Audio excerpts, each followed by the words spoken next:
Funding provided by You work hard to feed them well. That's why at Fairway, we're committed to our foundation of personalized service while treating our customers like family and valuing our employees. Fairway Meat and Grocery, that's what we're all about. by Muscle Lighting, the sports lighting specialists, providing lighting systems for you, your project, and your community.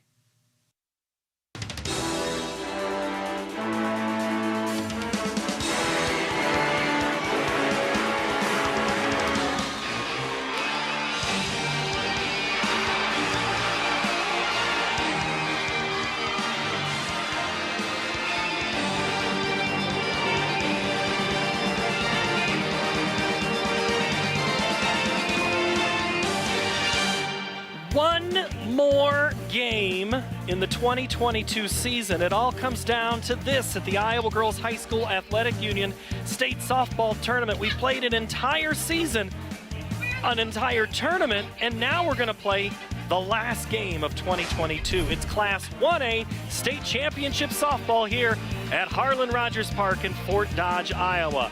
Good crowd on hand as we bring you Twin Cedars and Southeast Warren in this Class 1A title bout. Along with Laura Leonard, I'm Paul Yeager.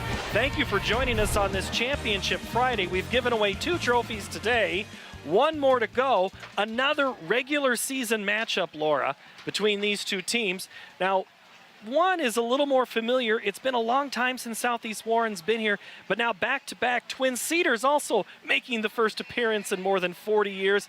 Anything can happen in this last game. Oh, anything can happen in this game. You've got that. They've had the upsets getting into this point, into this championship game. Southeast Warren, 7 of 9 starters back from a year ago, so they have some experience on their side. It's going to be fun to watch to see how this one unfolds. There's been some late inning heroics by these teams. Twin Cedars, first appearance in a title game. They got it through in 8 innings on a big 2-run homer. Junior Riley Duncan is a first-team All-State selection. Her pitcher, Olivia Bailey, helped get him to that semifinal. And for Southeast Warren, well, they're a team that's also in their first title game since 1968, when it was played in Hubbard, for heaven's sakes. Rubel's going to be big. She's had lots of home runs, good in the circle, but now we need to have some people who've been fantastic in their careers in softball. Let's go to Tim Fitzpatrick for more.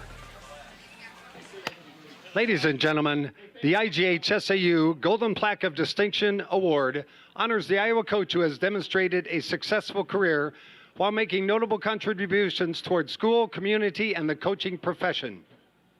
Presenting this year's Golden Plaque of Distinction Award is IGHSAU Softball Administrator Jason Esslinger and IGHSAU Executive Director Gene Berger. The 2022 recipient of the Softball Golden Plaque of Distinction Award is Jay Harms of Oskaloosa.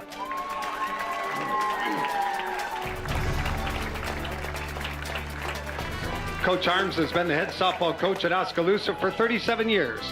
Prior to Oskaloosa, he coached softball at Charter Oak Ute from 1978 to 1985.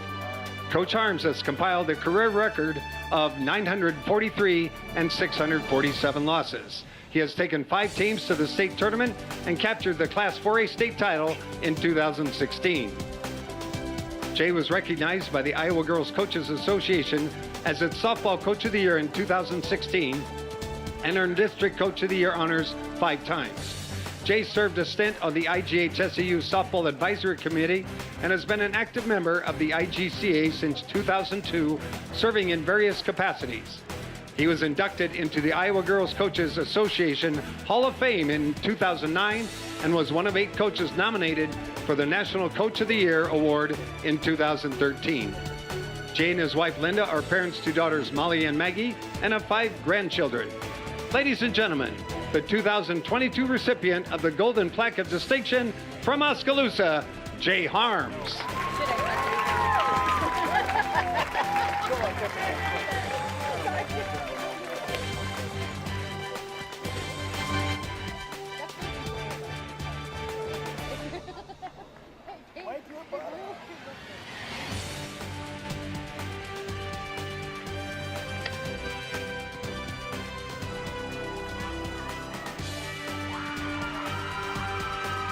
2022 marks the 41st year that the greatest high school softball players in Iowa have been inducted into the Iowa Girls High School Athletic Union Softball Hall of Fame. Today, 4 more of the state's greats join 133 of their peers as this year's Hall of Fame inductees. Presenting this year's Hall of Fame awards is Farm Bureau Board of Director member Andy Hill. Today's first inductee is Carrie Embry-Eby from Waukee. Carrie was a 5-year starter for Waukee from 1999 through 2003. She was a starter on 2 state championship teams and was an all-tournament team selection in 2000. As a senior, she hit .607 and was 12-4 pitching with a 0.74 ERA, earning first-team All-State honors despite missing time with a knee injury. Carrie attended the University of St. Thomas and helped her team win 2 Division III national championships. Owning a career batting average of .466, she owns the Minnesota Intercollegiate Athletic Conference record for career hits and stolen bases.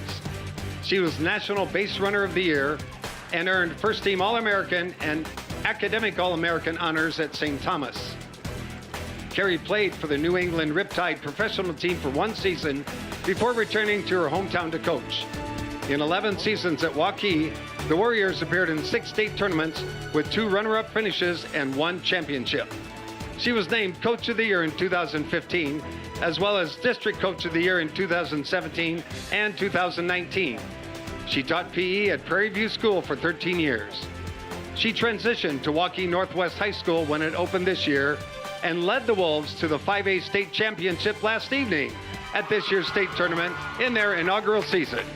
Ladies and gentlemen, congratulations to the first Waukee Northwest Warrior to be inducted into the IGHSAU Softball Hall of Fame, Carrie Embry-Eby.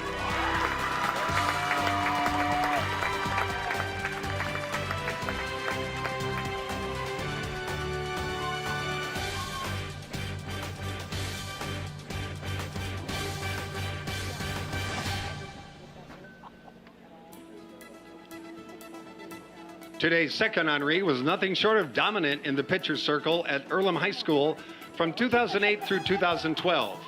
Compiling a career record of 94 and 25, she led her team to 4 state tournament trips, earning all-tournament honors 3 times while being named the captain of the all-tournament team twice. Her numbers at the state tournament are nothing short of staggering. She compiled a 7-2 record at the state tournament with 108 strikeouts and an ERA of .39. She owns state tournament records for most strikeouts in a 7-inning game. Her 46 strikeouts at the 2012 tournament are the most in state tournament history regardless of class and format. That year, she struck out 21 batters in the Class 1A championship game, only to lose the contest 1-0 in 11 innings. She started her collegiate career at Kirkwood Community College in Cedar Rapids and earned first-team junior college All-American honors in her only season, compiling a 27-4 record and led NJCAA Division II in strikeouts. She finished her career at the University of Miami at Ohio and was a 2-time first-team All-Mid-American Conference selection. As a senior, she was the MAC tournament MVP and tossed a 5-hitter to beat Notre Dame in the NCAA tournament. After graduating from Miami of Ohio, she now resides in Washington with her wife and 2 dogs. Let's welcome back one of the most dominating pitchers over the last 15 years to Rogers Park, from Earlham Hall of Famer Amber Logeman.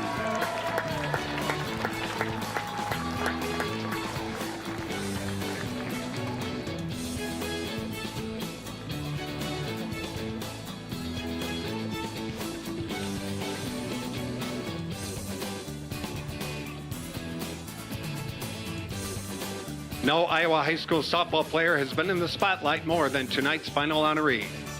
She was a 5-year starter for Dallas Center Grimes from 2010 through 2014, compiling an impressive 124-15 record with 1,415 strikeouts and an ERA of .89. She was 10-2 in state tournament games. She was a 4-time first-team All-State selection, leading the Phillies to 4 state tournaments, and was a member of 3 all-tournament teams. She won 2 state titles in 2013 and 14 and was the all-tournament captain on both squads. She enjoyed similar success at the collegiate level, Her career started at Missouri. As a freshman, she was a member of the Southwest Conference All-Freshman team, compiling an 18-7 record. She helped the Tigers reach the NCAA Super Regional after pitching 3 shutouts in the NCAA tournament.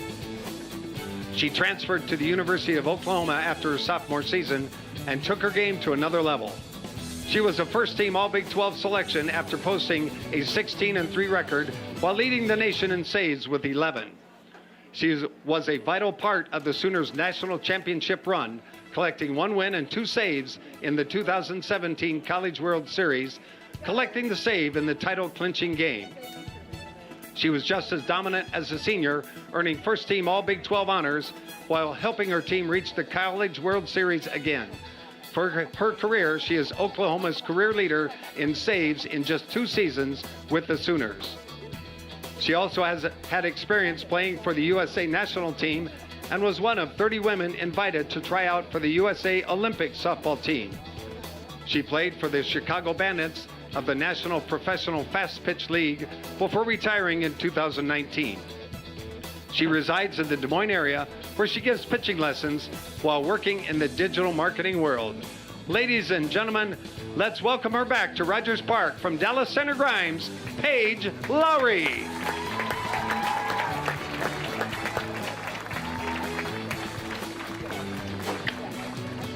Ladies and gentlemen, presenting the IGH SAU Softball Hall of Fame Class of 2022, from Milwaukee, Carrie Embry-Eby, from Earlham, Amber Logeman, and from Dallas Center Grimes, Paige Lowry.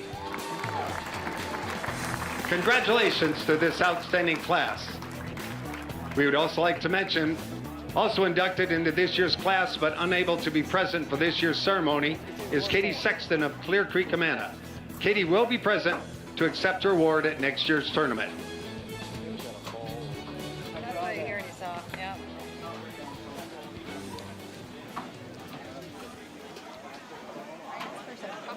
You remember a couple of those players, don't you, Laura? And both as players and as and with Carrie Eby as coach, very distinctive class right there.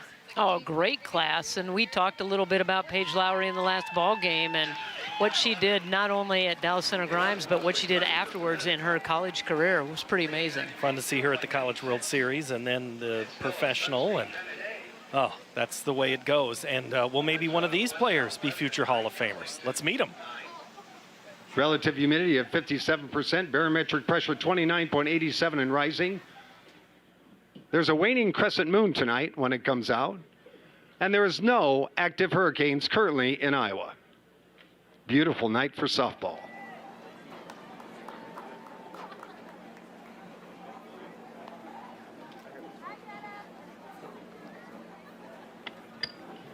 Good evening, ladies and gentlemen, and softball fans, and welcome to Rogers Sports Complex and Kruger Seed Fields in this 1A championship game between the visiting team, the Twin Cedars Sabers,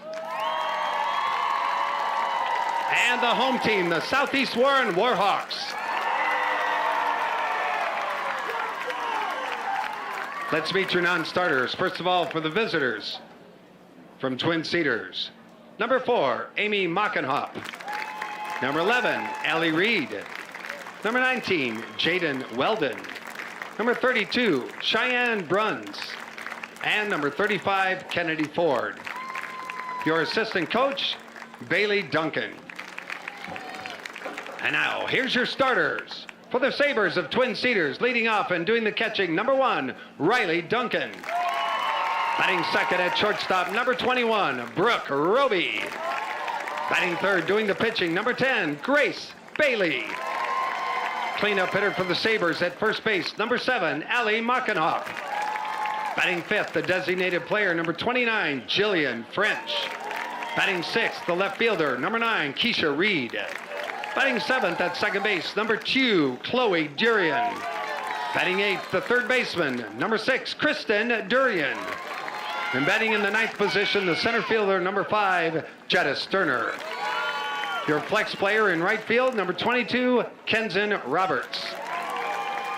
Head coach for Twin Cedars, Zach Duncan. And now let's meet your non-starters for the home team from Southeast Warren. Number 11, Addie Mason. Number 17, Lola Shriver. And number 34, Kaylee Wallace. Your assistant coaches, Brent Rubel, Abby Nolte, and Mackenzie Olson. Now, here's your starters for the Southeast Warren Warhawks. Leading off, playing shortstop, number 1, Josie Hartman. Batting second at third base, number 5, Kaylee Tigner. Batting third, doing the catching, number 4, Brianna Nolte. Cleanup hitter for the Warhawks at second base, number 28, JC Neer. Batting fifth and playing center field, number 2, Kaylee Bauer. Batting sixth, doing the pitching, number 10, Olivia Rubel. Batting seventh at first base, number 9, Natalie Geisler. Batting eighth in right field, number 6, Emma King. And batting ninth, the designated player, number 12, Lexi Clendenin. Your flex player at left field, number 13, Kaylin Holmes. Head coach for Southeast Warren, Cody Reynolds. Ladies and gentlemen, now turn your attention to the home plate area. The umpires for this contest, as assigned by the Iowa Girls High School Athletic Union. At first base, Randy Morris. At third base, Jody Walenga. And calling the balls and strikes this evening, Steve Ebert. All right, who's ready to win a state championship? Sounds like the Twin Cedars fans and the Southeast Warren fans are ready. We're ready. Final game of the 2022 season is going to go a little bit like this for defense. Southeast Warren from Warren County, Iowa, south of the Des Moines area. Kaylin Holmes in left, Kaylee Bauer in center, and Emma King is in right. At first is Geisler, second Neer, Hartman at short, and Tigner at third. The catcher is Brianna Nolte, and the pitcher is Olivia Rubel. That's a look at your defense for Southeast Warren, Laura. That's pretty good defense, and Olivia Rubel in the circle is pretty good herself. She's got some good defense backing her up, but she is a pitcher that will pound the zone. She will work you inside and out. She has been tough to hit. Only a 1.28 ERA through 93 innings pitched, 18-2 on the season. Doesn't walk a lot of players. And this is the lineup that she is going to face for the Sabers from Twin Cedars. Riley Duncan, Brooke Roby, Grace Bailey, Allie Mockenhoff, Jillian French, Keisha Reed, Chloe Durian, Kristen Durian, and Jetta Sturtner. And for Twin Cedars, Laura, what are they going to have to do? They want to win the first inning because if they score early, it helps relax them, and they need to keep Southeast Warren in the ballpark. They've given up some home runs, and they know they're a power-hitting team, so they got to keep them in the yard. For Southeast Warren? Well, they need to execute the game plan. They need to get the bunts down. They need to do the little things. And they need to overcome the wait. They had to wait all day to get to this point and get to this game. And they just need to put that behind them and say, let's play ball, let's get after it. Asking the Twin Cedars players about the wait. They've played at 7:30 every game this week.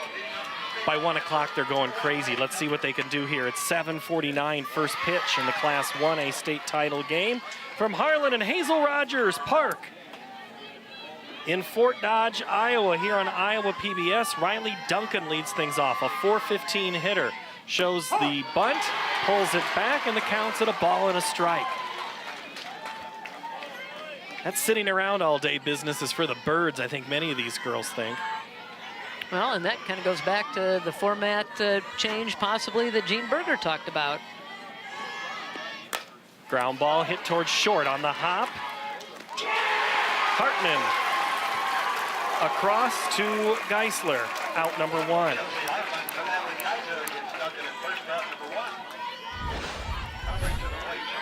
Playing the big hop. Yeah, nice hop.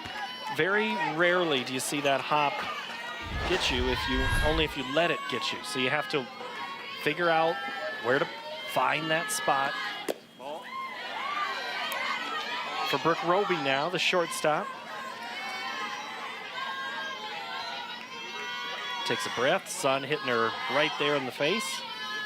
That's going to be tough for the hitters right now, especially from that side of the plate. You've got the sun coming right in your eyes, and you're trying to concentrate on the release of the ball right at the hip. Roby, a .443 hitter. No home runs this season. Pitch is hit back to Rubel. Over to first, out.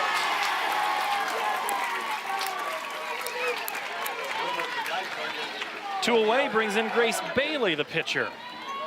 Bailey, the game winner Tuesday night to end the evening of action. It was in the 8th inning against Lisbon. She was just trying to get a fly ball for a sacrifice fly. Instead, she hit it over left center. This is the first time that Twin Cedars has played on this diamond. They've played in the other diamond. She's a .553 hitter, 7 home runs. That doesn't really matter. It's still same distance everywhere.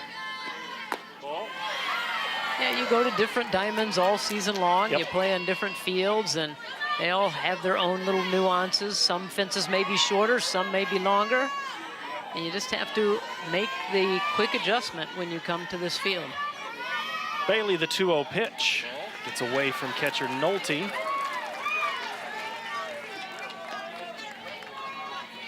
This will be the game that has the most dramatic color changes as we go through, with sun being dramatic. I'd say about 3/4 of the infield is all in shade, or at least has shade on it. The outfield about halfway. And very quickly will be in all shade, and the lights will take effect as the fans in the outfield. Settling in for one last game, Bailey rips it to third. It's off the glove of Tigner and into the foul territory portion of left field. Doesn't matter, it's a base hit for Grace Bailey. Sorry, she's on base. I'll let you in a moment, it is a hit. That one had some tough spin on it, and Tigner tried to get over and get in front of it, but it was kind of moving away from her. It had some top spin on it. 2 away for Allie Mockenhot. First pitch, strike. 88 degrees here. Wind is out of the south-southwest at 7. That flag just falling a little bit now. Not near the breeze that we had in that first game, kind of a moderate in the second. We got ourselves a hot and sweaty night. Humidity still pretty high in Dew Point. But this is what you love, getting a chance to play on the last game, championship game, the state tournament. The 1-1 is right in front of the plate. That's got some tough spin. Mockenhop is going to be safe at first because the ball went into right field. Bailey around third. Runners at the corners with 2 outs. Bailey thought about it. She rounded third base. That's a swinging bunt, if you will. And the throw goes past first base into right field. Bailey had her head down and she was rounding third base and had to look up and see that she needed to put the brakes on. So it's a hit for Mockenhop, but it's an error that sends Bailey to third. And so far, Southeast Warren may have caught a break there. It's Jillian French battles. There's a look at Bailey at third. The 0-1 coming from Rubel. Laying off is French, the designated player. 446. Oh, that's, yeah, Jillian French. 2 home runs, 36 RBIs, batting for Twin Cedars. Off speed, punch towards right, off the glove of Geisler. The throw back at first, in time. No doubt for Southeast Warren, maybe a little doubt for Geisler, but Neer saves the day. Boy, she covered a lot of ground, didn't she, to get over there and get that ball. Geisler did a great job of getting back to the base. So French is out, and so are Twin Cedars, who will now go play defense with Reed, Sterner, and Roberts in the outfield, left to right. Durian Kristen at third, Durian Chloe at second, Brooke Roby at short, and Allie Mockenhop is at first. The catcher is Riley Duncan, and the pitcher is Grace Bailey. Let's look at her stats and talk a little bit about Grace. What can Grace do for you? Well, she's 105 innings pitched and a 1.20 ERA, a 19-3 record. Laura, what's she bring? Well, she can hit her spots, and she's a location pitcher, will change speeds on you. One of her better pitches is her changeup, and she will mix that in to keep these power hitting Southeast Warren batters off balance. Hartman, Tigner, Nolte, Neer, the first 4 for Southeast Warren. Bauer, Rubel, Geisler, King, and Clendenden. Your batting order for Southeast Warren. Southeast Warren, you ask, where is that? Well, Liberty Center, Milo, Lacona, south of the Des Moines area. 5 Warren County teams made the state tournament this year that have some of their school district in the county. The pitch from Bailey is a strike to start things off against Josie Hartman, the senior shortstop, a .425 hitter.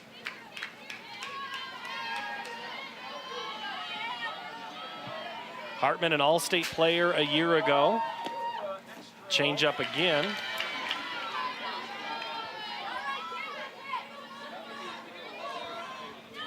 Hartman just named all-district team this year. That one's ripped over the umpire standing at third. Duck, Jody, duck. Yeah, quick reactions down that third base line. Third base umpire Jody Walinga shows she's still got some quickness left. 1 ball, 2 strikes. Always enjoy our interactions with her. The 1-2 coming. That's off the plate. Duncan tried to frame it.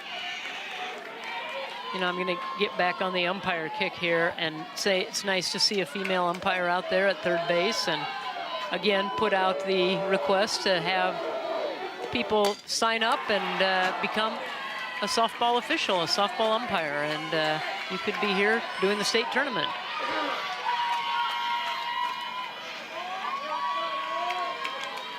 Lots of former players getting a chance to keep active with the game.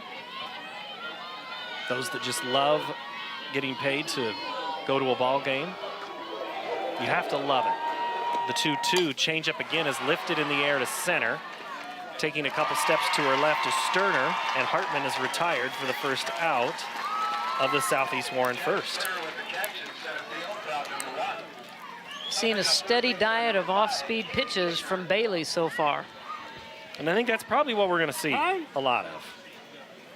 And Bailey has to go in. She needs, I don't know if she's going for a towel or for rosin bag. And it is, you know, sticky tonight. I'm sitting here looking at, I can feel it myself, the sweat, and we're just sitting. I can't imagine when you've been running. We saw it in the last game with Nybauer a couple of times. We had good close-ups of her, and she was working up a sweat, and I'm sure Grace is too. Yeah, just not a whole lot of air moving, and it's just kind of stagnant. And if you're out there moving around, and then you have the intensity of the game and some nerves wrapped into that, you're going to be sweating, and you want to make sure that you have a dry hand so you can get a good grip on the ball. Tigner, a .492 hitter for the Warhawks. There's the grip with the logo on it. Sometimes we see that logo come in if the spin is just right. Spin was there, off the plate. Steve Ebert behind the plate. We already talked about Jody Walinga down at third, and Randy Morris at first are our umpiring crew in their championship pink shirts. The 1-1 coming. Again, off speed, a little different changeup there. Does she have 2 different kinds of changeups or 2 different approaches to it? I think 2 different approaches to it. I think one's a true changeup, one's an off speed. And I know that sounds crazy, but I mean, there are different types of pitches. They come in differently. It's not just slow and slower? It's not like the Bugs Bunny cartoon where it's like... Strike 1, you're out. Yeah, strike 1, strike 2, strike 3, you're out. On that one pitch, yeah. That one, no. She's just, she varies the speed on it and just knows how to do that and still keep it in the zone. Bailey comes back on the 1-2. Popped up, it's gonna bounce between Duncan. Duncan's diving throw to first, out. What a play, holy cow. Oh, I can't wait to see this one again because it was right in that no man's land between Bailey and Duncan. Duncan took charge, falling down, and somehow Mackinac holds on, keeps the left foot. Oh, look at that play. Kind of like Jalen Adams last night throwing from her knees a couple of times, you know? And that's, that's one of those, do you let that come and hit the ground and spin back? Which it might have done, but they had it surrounded, and Duncan was able to corral it and quickly make that throw. And what a stretch over at first by Mackinac to keep the glove, or the ball in her glove, and keep the toe on the bag. Brianna Nolte, the catcher. There's a look at Mackinac. She's got the pink bow tied around the back of those pigtails, and there's Bailey shaking off from Duncan. Gets the new pitch, throws. Change up, high. Hey! I was gonna say high, and then it dropped, and it's a strike. You caught me.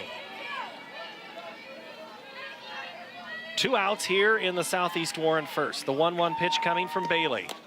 That's a strike. So 2 different kinds of pitches right there. One that floated in and dropped off the table.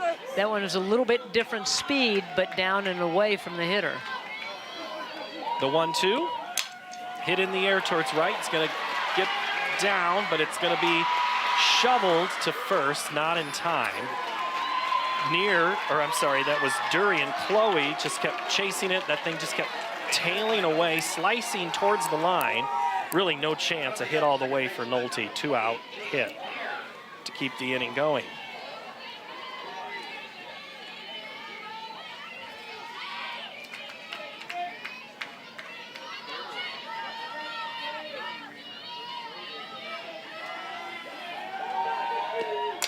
Hit into right, another base hit. Back-to-back 2-out hits for Southeast Warren. J.C. Neer.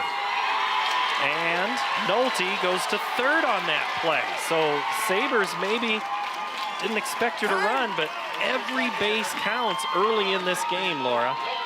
Well, you have to take a few chances every now and again in a game like this. And they come in and they get it to second and just gonna try to keep the double play in order, which you don't need, but keep the force in order over there at second. Neer there at first. Bauer, Kaylee up to bat.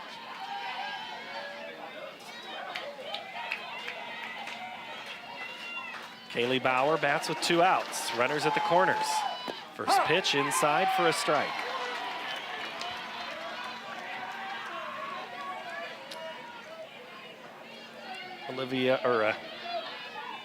Bailey is going to move from Grace. I almost called her cousin, Olivia.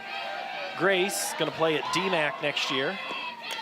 Bunt is put down. Bailey fields, throws to first, gets out of the inning. Bauer tried to get it down. Just couldn't quite do it. Let's listen in. Good job. Where's Near's pitch? Middle or in or out? It was out. Okay. Yep. Remember that next time. Okay. What'd you see the first time? That first strike, go for it. Watch the change. Okay. Lay off that change till 2 strikes. Make her throw that pitch for a strike to you. Get all over this. All right. This is not near as fast as what we've seen. Okay. You guys got this. All right. Get in there. Be aggressive. Way up high. Sabres. 1, 2, 3. Sabres. Well, the Sabres talk about what they've seen. What they have seen at the tournament this week has been, Lisbon, great pitching. Then they had to play Martinsdale St. Mary's, another good pitching night. Martinsdale St. Mary's knocked out Newell Fonda to kind of set up. We were guaranteed a 6 or a 7 seed in this championship game with those 2 first-round upsets.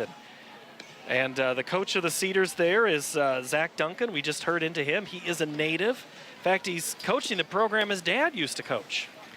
Yeah, that's pretty fun. He was his assistant for several years, and I know you asked him the other night if he got any advice from his dad, and he said every now and again. We'll pick up on that in a moment. North Lynn beat Mason City Newman to open, then Southeast Warren beat Remsen St. Mary's. Then Newell Fonda, that was a big upset, Martinsdale St. Mary's, and then Twin Cedars. And then, obviously, here we have Southeast Warren and Twin Cedars, but that Southeast Warren-North Lynn game, a lot of people picking North Lynn to win. And North Lynn was the champs in 2A last year, had dropped down to 1A, but wasn't meant to be. And in the third place game, Martinsdale St. Mary's beat North Lynn 6-2. Yeah, they kind of piled it on. They had some solid hits, and just watching that game, everything they hit, it sounded hard. Like that one hit. Oh, what a grab. Clendenin she took a step in, and then Reed's hit just kept going and going. That sounded good off the bat, didn't it? It sounded really good off the bat. And it was solid, and it was a line drive, and I thought it was gonna sail out there. But what a great grab out in left field, going up as high as she could. Another one hit, but this one popped up more. Bauer comes in on Chloe Durian to make the grab, and that's 3 pitches and 2 outs. That'll bring in Kristen Durian.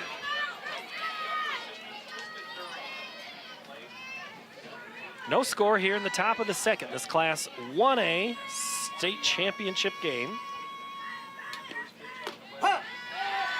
Kristen lays off the changeup. You heard Coach Duncan say, make her throw that changeup for a strike. Yeah, stay off of it and until you get the 2 strikes, then try to foul it off. High pop fly right at the fence and the tarp. It is going to stay under. The fields were tarped last night. We had a little forecast for rain overnight. The chances kept waning as the day went on. And you can never be too careful. You can always add water. It's harder to take it away. Right. The 0-2 is popped up into the net. Foul.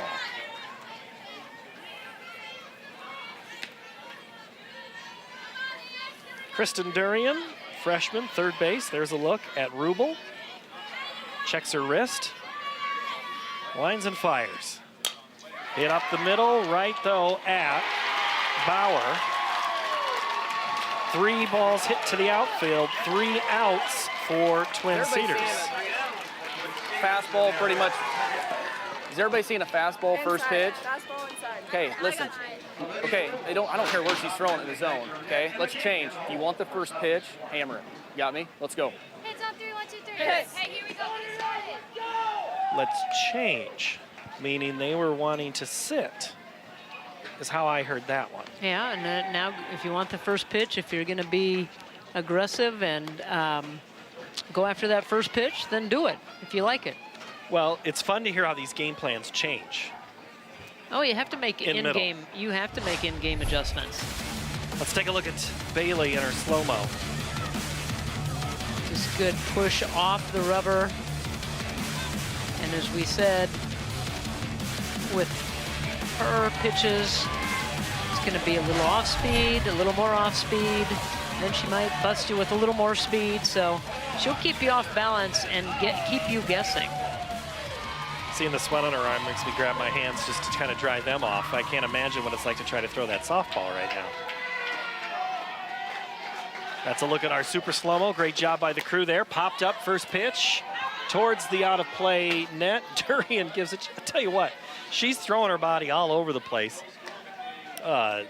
Duncan just about ran straight into the wall, chasing that one down. Rubel, Geisler, and King do up for Southeast Warren in their half of the second. That's 6, 7, 8.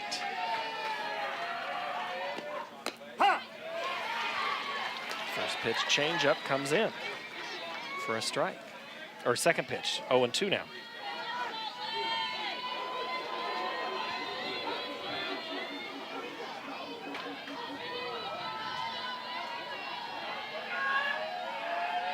Rubel waits, Bailey delivers.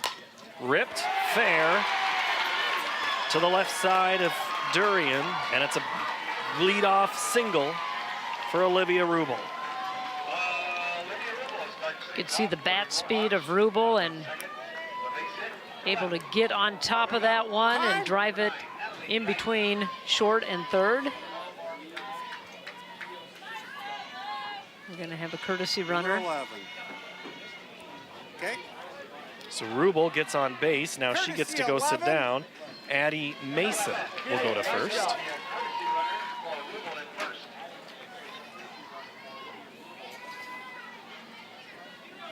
And there's a look at Mason at first. Yeah, you can try a few things. Speed on base, nobody out. Get that leadoff runner on. Bunt showed, gets it down. Coming in is the hard-charging Kristen Durian. She makes the play to Mockenhop, and Geisler's gone. However, Geisler gets the job done on the sacrifice. It's a nice hard charge. Doing a great job of executing that sacrifice bunt, leveling off the bat. Catching the ball with the bat is what coaches say is to try to deaden it and lay it down into the field of play. Emma King digs in. First pitch is off the plate. Emma King, a .468 hitter, 6 home runs. Pretty good stats for the 8th place hitter. That just gives Coach Cody Reynolds a lot of options when you've got hammer like that down there. She lays into that pitch and fouls it back. She might have just missed that one. Is there any bigger frustration when you miss a pitch like that?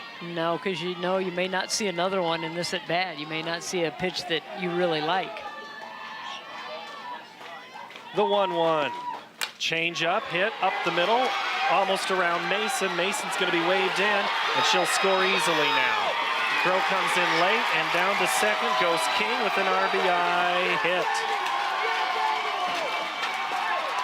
Boy, Mason had to do a little tap dance out there between second and third as that ball came right at her. She sees it coming and then, oh, got to stop, get out of the way, don't let it hit you. And then this little bobble right there allows her to score. Because she would have been out, right? Hit ball, in play? She would have been out Yep. if that ball would have hit her, yes. Yep. So Mason is in to score the game's first run. Geisler goes to second, or I'm sorry, King does. And that'll bring in Lexi Clendenin. First pitch, oh, we're gonna have a foul ball. Lots of cheering. You run until they tell you to stop, but I think a couple of the Southeast Warren players know, yeah, we gotta go back, I get it. Clendenin was hit in the box, so that's a foul ball.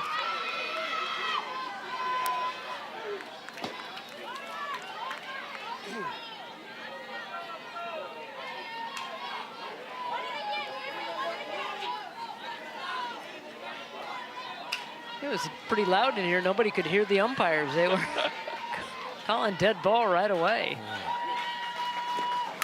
Hit again, just to the left side of third base. And again, Southeast Warren runners at the corners. Clendenin the hit. King goes to third. This is kind of what they did to North Lynn. They started stringing the hits together and continued to push runs across, continued to build that lead. And we're going to have a mound visit. We'll listen in. Go get your stuff.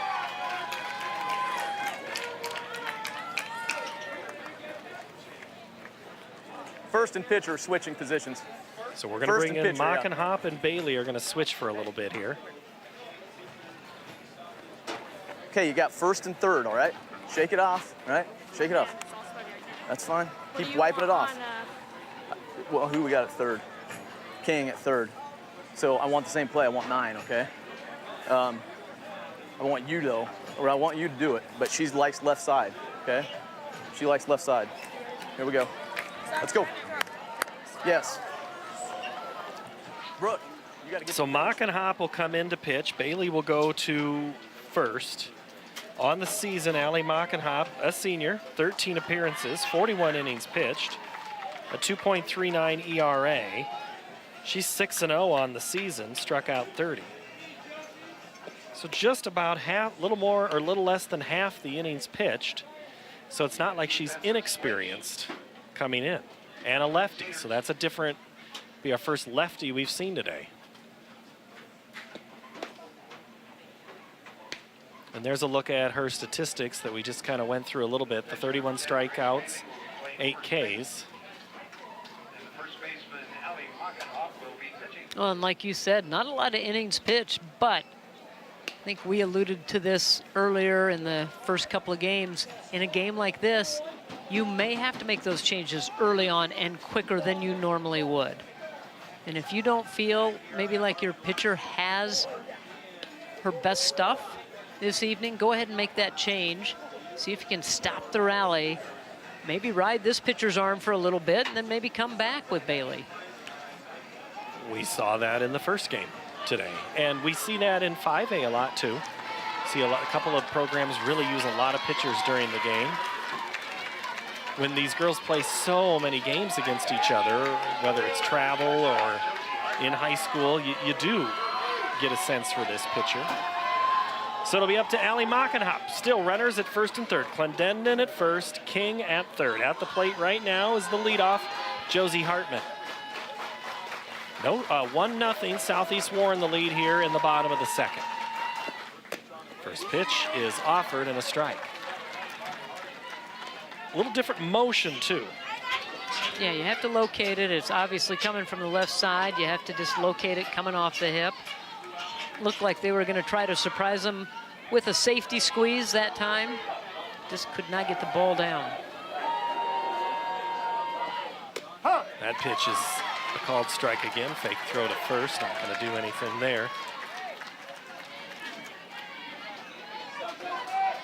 Here's the thing. If Hartman can get it down, it's no guarantee you're going to be able to get her out at first. Right. This is a tough spot for the Sabres early on. The 0-2. High. Good stop by Duncan, and Mockenhop says, hey, you go. Yeah, thanks. Thanks for saving that. And you really have to be on your toes as a catcher in this situation. The 1-2. Fouled in on the hands, back to the net.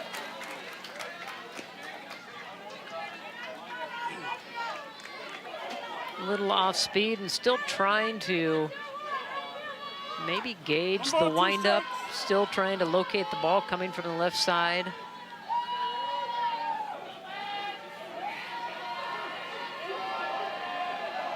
The pitch, ripped, foul. Smashed, smoked, lined, roped. Roped. That was more of a rope, wasn't it? That was a rope. That was a rope. Yeah. But I'm telling you, everything they hit the other night was hard, and they're doing it again here. It just sounds hard coming off the bat.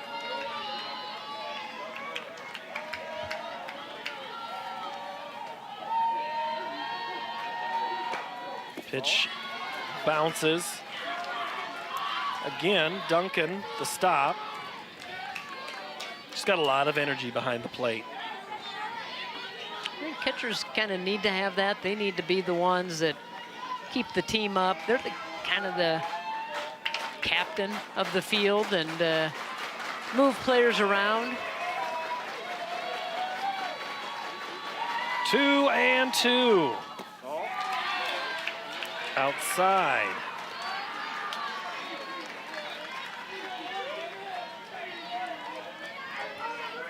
There's a look at Duncan. She is the second cousin.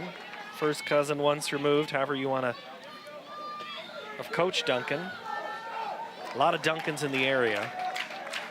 I'm not going to draw the family tree. I did not give that, turn that graphic into the truck. Hit in the air.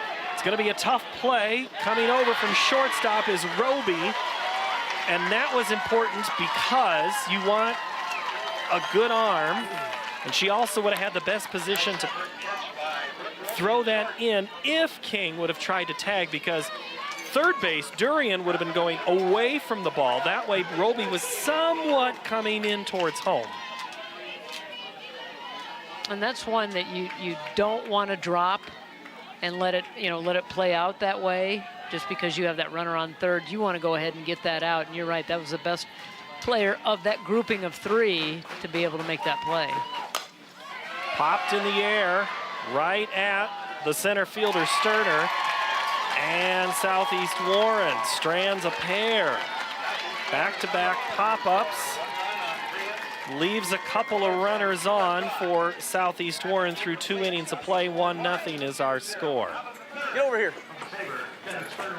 You guys know that you are just as good of a hitting team as they are.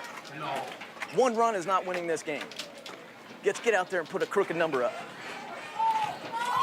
Ah, the elusive crooked number. I want some craziness in here. Let's go. Excellent. Egging his dugout on to give a little support, get him up, get him fired up. In my right bottom of that bag. Well, here is what Rubel's been doing in super slow-mo. You can see it coming out of the way she spins it out of her hands. She has a little different maybe hip action than some of the other pitchers we've seen today. Kind of a little, is that a momentum? You know, as not being a pitcher, I think it's whatever feels comfortable to you, however you can throw your pitches, that you can make them spin and work and do the things you want them to do. The bench there we just saw for the Sabres trying to rally up, need something to cheer about. They'll lead off Jetta Sterner. Riley Duncan and Brooke Roby due up. First pitch hit well on the nose, and that's going to land for a base hit. That'll help Twin Cedars make a little bit of noise, and a leadoff single by Jetta Sterner. Well, that's a good start for them wanting to put up a crooked number. Get that leadoff hitter on. What did we see, a 5 spot in one game? We didn't see a 7 spot, but we had a 10-5 game where one team scores 4 and then 5 comes right back. Those are crooked numbers. Yes, those are crooked numbers. But if you can put singles up every inning, that's just as good as well. Rubel's offering. Change up high. Riley Duncan 0 for 1 with a ground out. Plays for Twin Cedars. The Sabres. So let's use a baseball analogy to describe where Twin Cedars is. Think of Eastern Marion County, Western Mahaska. So Bussey, Hamilton, Marysville, unincorporated community of Tracy. The pitch is low, and it's quickly 2 on and nobody out. A single and a walk makes it real interesting. Sterner will go to second, Duncan will go down to first. If you were to say where the high school for Twin Cedars is home plate, first base being Oskaloosa, second base being Pella, Knoxville third. That's kind of the diamond-shaped description of where Bussey is and the Twin Cedars school. That ball gets away and the runners are going to move up. Nolte, that thing didn't go more than 3 feet away, and both runners pounced on the opportunity to move up. Now you're a single away from taking the lead. That one was just in the dirt, and she couldn't scoop it cleanly, and the runners paying attention, able to move up. That pitch is a strike.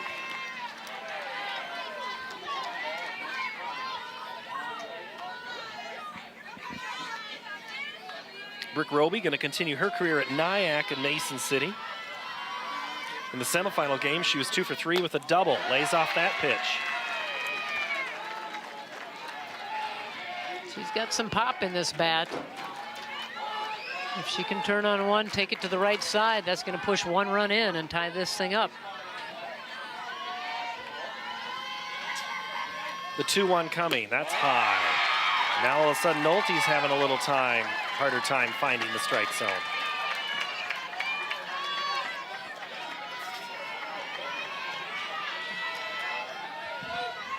Just got to get back to your comfort zone, just have to get back and... The 3-1 coming. That's a strike.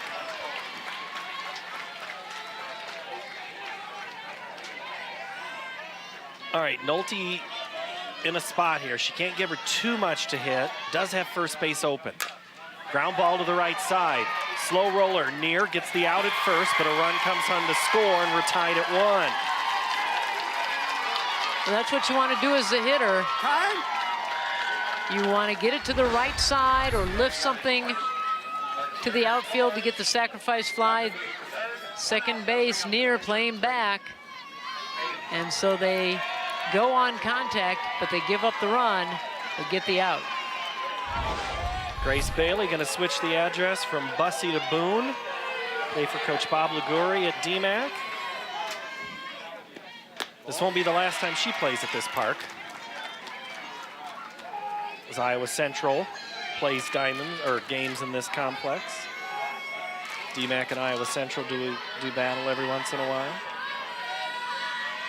The 1-0 pitch, Bailey lays off, but it's a called strike. Bailey with a single back in the first, got to third and couldn't get any further. Twin Cedars had first and third. It's left him there. Bailey pops it up and out of play. Bailey coming into the game was 3 of 7 in the tournament. She's now 4 of 8, so batting .500.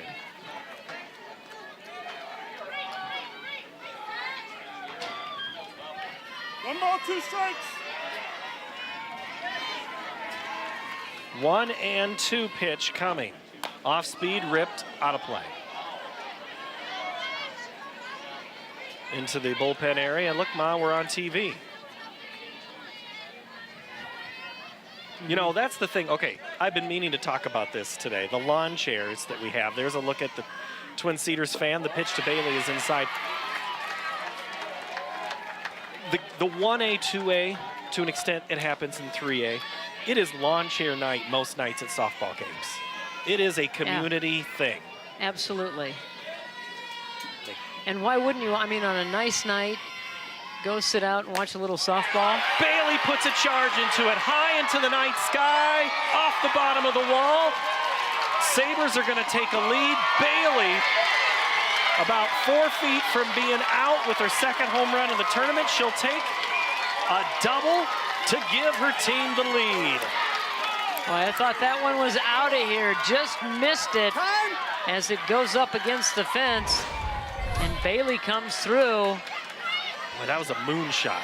That hit about 3 feet off the ground, or off the bottom of the wall. And Duncan just running home. She was tagging up because it wasn't a guarantee.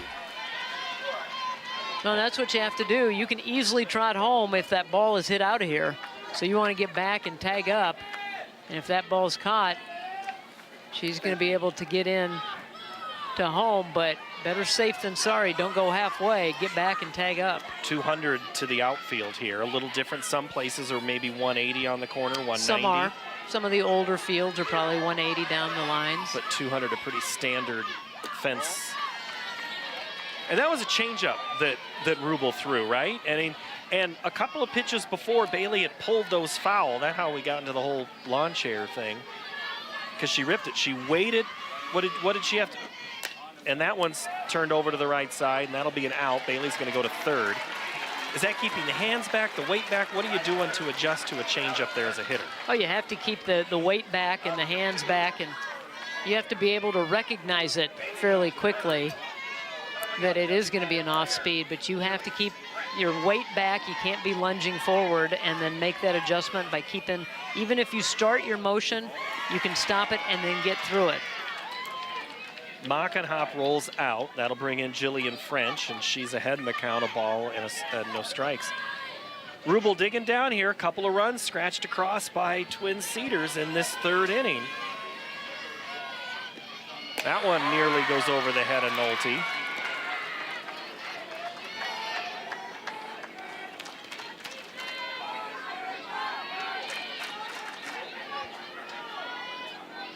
French has some gap-to-gap power, can produce some runs, trying to again. She hits it again high to left. That one is gone. Home run. Jillian French, that's gap power over the wall power. Back up. Boy, 2 players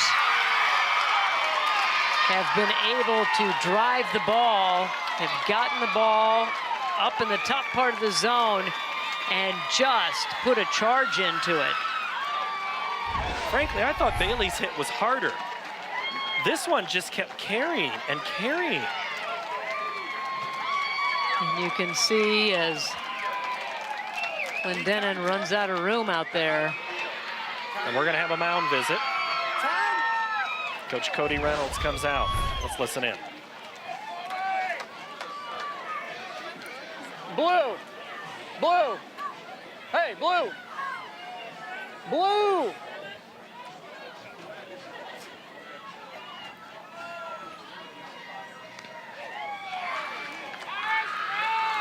Okay, so they appeal that she missed second base. French missed second base, and so they do that appeal. And because she did run in to near, I think, over there at second base as she was rounding. She was celebrating. Okay. They're at about 6, 7, 8, or 7, 8, 9 right now. Okay. We got 2 outs. We're fine. We're gonna score runs. There's a lot of game left. All right. Get it together right now. Okay. We got 2 outs. We'll get out of this thing. Don't worry about it. Okay. Let's go. Warhawks on 3, 1, 2, 3, Warhawks. Hey, here we go, right here. listening in on Cody Reynolds, the farmer in seed sales. It was a late spring planting, Laura. I'm not sure you were aware of that. The crop was a little slow. We were cold and wet. And he was trying to take care of customers in early May when they start practice, and he had to pause practice for a minute to take phone calls to help out his customers, because he's like, normally by May 1st, I'm good. Not this year. Keisha Reed trying to keep things going for Twin Cedars. Coach Reynolds also coaching in his same area where he grew up. He loves the composure of this team. He needs his team to have some right now. That's a foul ball off of Reed, and that's going to hurt. Man, that ball hit her hard and bounced right back off. Well, you know, his message to the team was, hey, there's a lot of game left. We have powerful bats. We can climb back into this. Let's get out of it with the 2 outs. Let's get that 3rd out.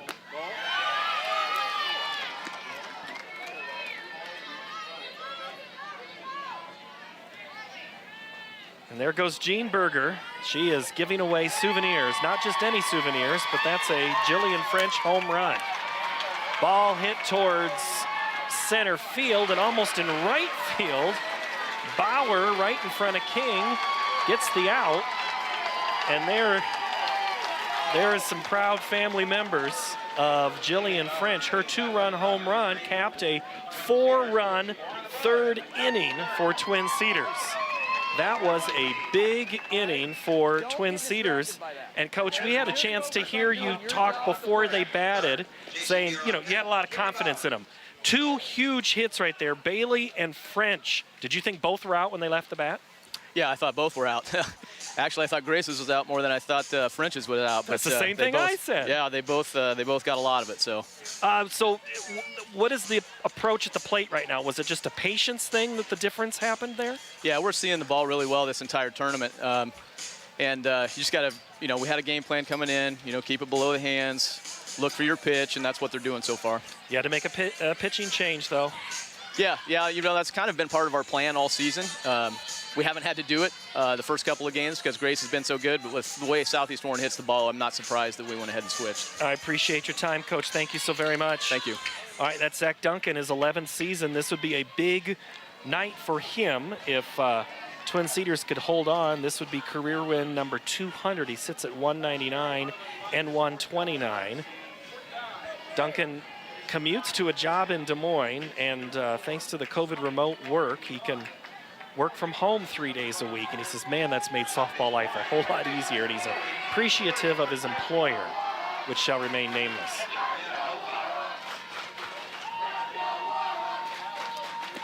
Southeast Warren goes swinging right away. It'll be Brianna Nolte, J.C. Neer, and Kaylee Bauer. And for Southeast Warren, you don't want to get too over anxious at the plate. You want to go up there and just settle in, take your swings like you normally would. That pitch is in there for a strike on Nolte.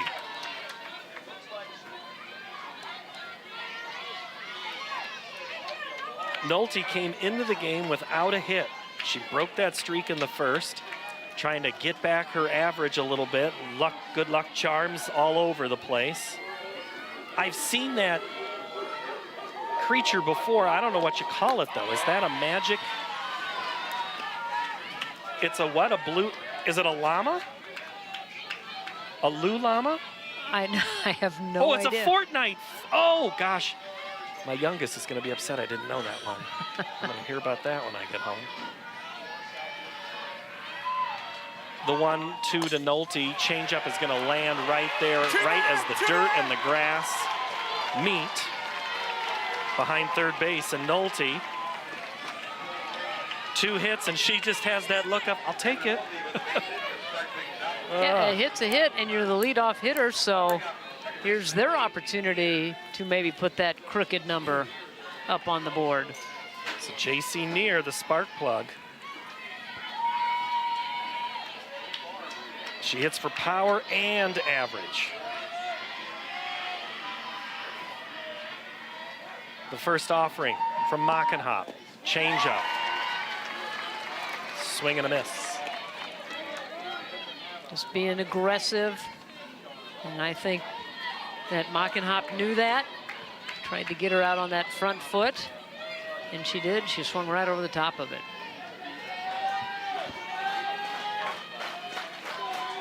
The pitch to Neer. Inside. Neer admitted last year in the semifinals against Newell Fonda, she was nervous. And Neer is her own story. She is the hype man in the dugout.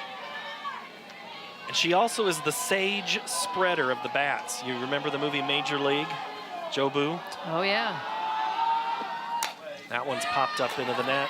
Before the time that these two teams played, the first time in the regular season, JC thought it was important to go get some crystals and some sage to wake up the bats.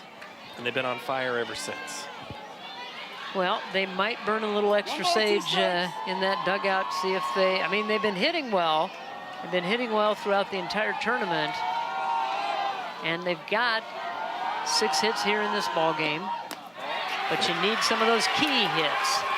The 1-2 squeezes out of the glove of Duncan, and now Nolte is to second base on that. You've said it, Laura, several times how the ball just sounds so well hit off their bats. For whatever reason, it just has a different sound, and it means that they're getting all of it. They're lining it up, they're leveling things off, and putting the barrel right in the center of the ball.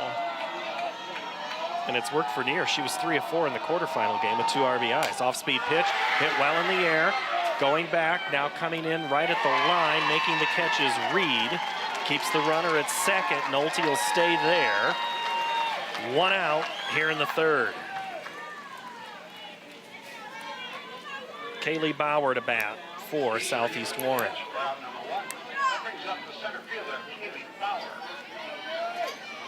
So Bauer can sometimes put some bunts that are really hard to hit. Is this a situation I mean, every situation's one to bunt anymore. But is this one with a runner at second do you much? You know, if she can beat it out, I mean, you look and survey the defense and see where they're playing, and you take a look, and Durian's playing maybe a step in front of third base, and over at first, Bailey's playing even with the bag. Is it something, if you can place it down that third base line and she can beat it out, that's a base hit. And if you catch them by surprise, then all the better. You're gonna have 2 runners on. Popped up. Bailey makes the the reach out extension in foul territory in front of her dugout. And that's 2 away. Watching that again, just kind of got in on the bat handle. And Bauer is gone, and it's up to the pitcher, Rubel. Well, I sat here in this same chair the other night and saw Rubel hit a shot, home run, solo shot, I should say, off of North Lynn. She ripped that one into the tree. Leave that tree alone. She crushed that. Well, and you could see how quickly she got the bat through the zone. Good bat speed, just turned on it. And just needs to be a little more patient.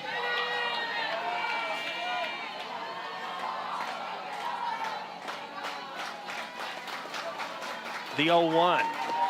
Swung on and missed. And watching that foul ball down the third base line, getting a chance to see, we got a really nice night sky developing there to the west. It was a beautiful night last night, and sun is just about below the horizon. Trees are nice green against that orange. We just have a little glimpse of it, but it's going to be a beautiful sunset. The 0-2 on the way. Swung on and missed. They'll throw down to first just to be sure. Rubel is gone on strikes. First strikeout for Mockenhop from the mound. That is the third out of the inning. So Southeast Warren is able to get a run, but leaves her stranded. Thank you. And that will be how it goes for Southeast Warren. And Coach joins us now. Coach Reynolds, boy, this one's a good one so far. What are you thinking right now about how this has gone? Yeah, we need to get the offense going. We're getting girls on base. We're not being very disciplined at the plate. We're popping the ball up a lot. We got to put the ball on the ground. We got to hit some line drives. I mean, we just can't get anything quite going offensively. We're getting them on, like I said. We just got to get them over. You know, pitching, we got to clean up the pitching a little bit. We're not hitting all of our spots, and I mean, there's a lot of game left. We got to get offense. So I still feel real good about the game. You're hitting the ball well. Is it just one of those things you just tell them to keep swinging, right? Yeah, absolutely. Just try to keep it positive in here. We need to make a few adjustments, and if we make the adjustments, then we're going to put up some runs here the rest of the game. All right, Coach, thank you so very much. Thank you. This is Cody Reynolds in his 4th year. He's coached baseball. He's the school board president. He's a busy guy. He is a busy guy and has good time management. Understands how to get things done and you know, still produce a winning program and take care of school board. He's got a lot of duties, a lot of hats he wears. And he does have a little superstition. He has to stop at a certain convenience store to pick up a foamy before he comes to the game. I think you and I maybe have done that a time or two. Well, I'm sure we have, and I know I have. You know, everybody has their things that they have to do, and if you continue to win and you're doing whatever you're doing, you continue to do it until you lose, and then you find a new thing that you have to do. Chloe Durian leads off with the 2-hopper to short. Hartman over to Geisler, out number 1.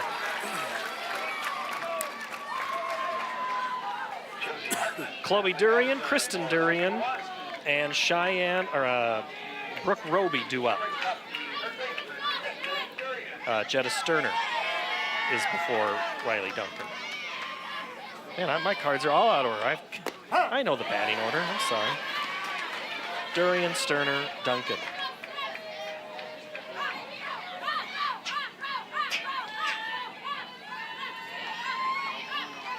Rubel looking into the dugout, just wanted to go over the signal again, see what pitch. And you can see that she's kind of a little frustrated with her pitches right now. Rubel? Yeah. And you know, I think it's, you heard Coach say they've got to clean a few things up pitching-wise and get her back to that confident level. Sometimes when you miss some spots and you give up some hits, that confidence level goes down. So she needs to have a good clean inning here. Off to a good start. The 1-2 hit towards third. Tigner digs it out on a well defensively played softball. 5-3 or 6-3 followed by 5-3. 2 away for Jetta Sterner. All right, if Rubel can get a 1-2-3 here, then it's still 7-8-9, but we're already in the 4th. It's not panic time yet, but 3 runs.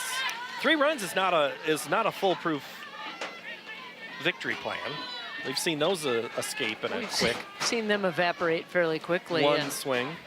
I think if you can get through this with a clean inning and maybe put one up on the board in your next at bat, and then just keep that wave of momentum going, I think that's what Southeast Warren is looking for. The 0-2 on the way to Sterner is high. Boy, Jetta thought about it. She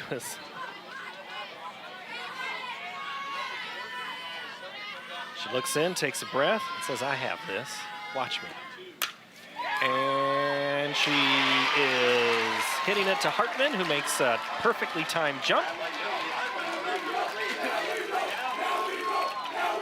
Hey, Now we roll is what we're hearing. All right, let's listen in. how we're going to beat these girls is we got to hit the ball to right field. They are daring us to hit the ball to right field. Okay, we can't try to yank everything out of the park. Okay, if we miss on a good hit to right field, we might yank one out. But we can't just try to yank everything over here. It's not working. Okay, focus on that side of the field. Let the ball get in. Shoot it that way. That girl's playing way over there, and second base is way over. All right, let it get in and shoot it over there. Let's go. It's on 3, 1, 2, 3. Hey, it only takes one to get it started. It's so instinctive for a player to try to pull everything.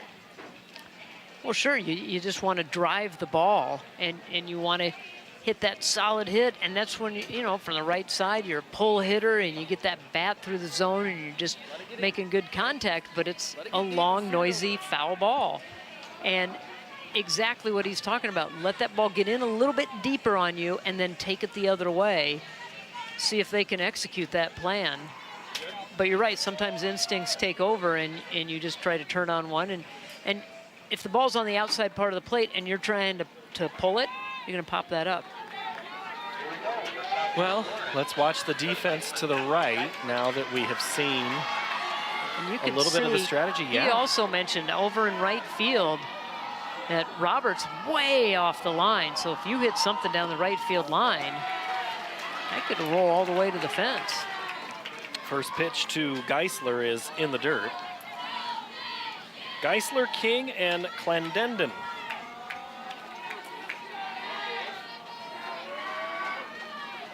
There's a look at right.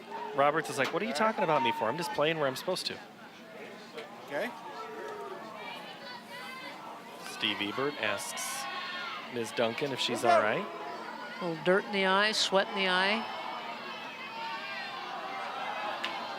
Mockenhop drives the ball, spins it on the wrist. Hit to the left side, off the glove of Dury and across to first, not in time. Geisler on with a leadoff single here in the fourth. It wasn't the right side, she smoked it, got on base anyway.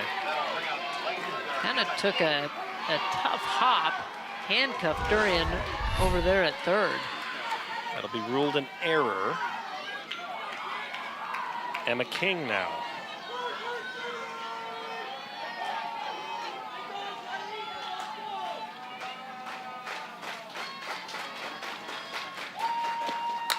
King hits it to short, quickly over to second, on the way to first, double play.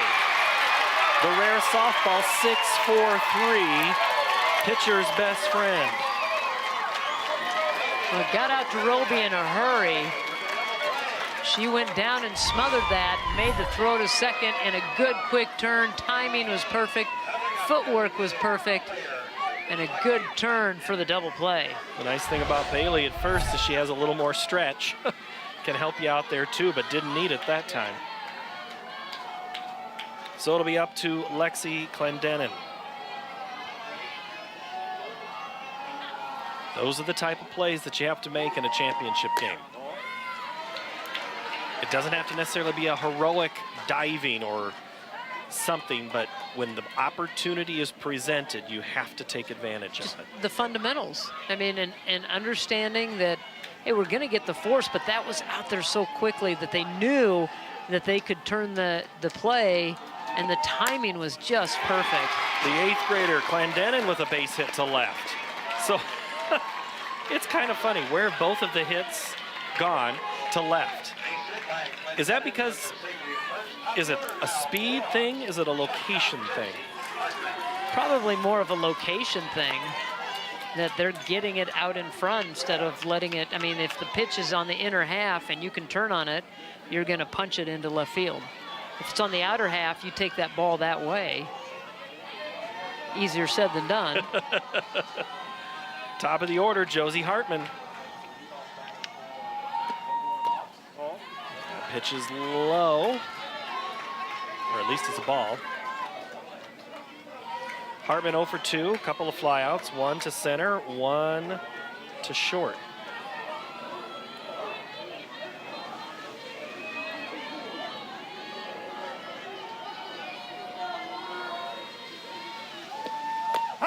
That's a strike.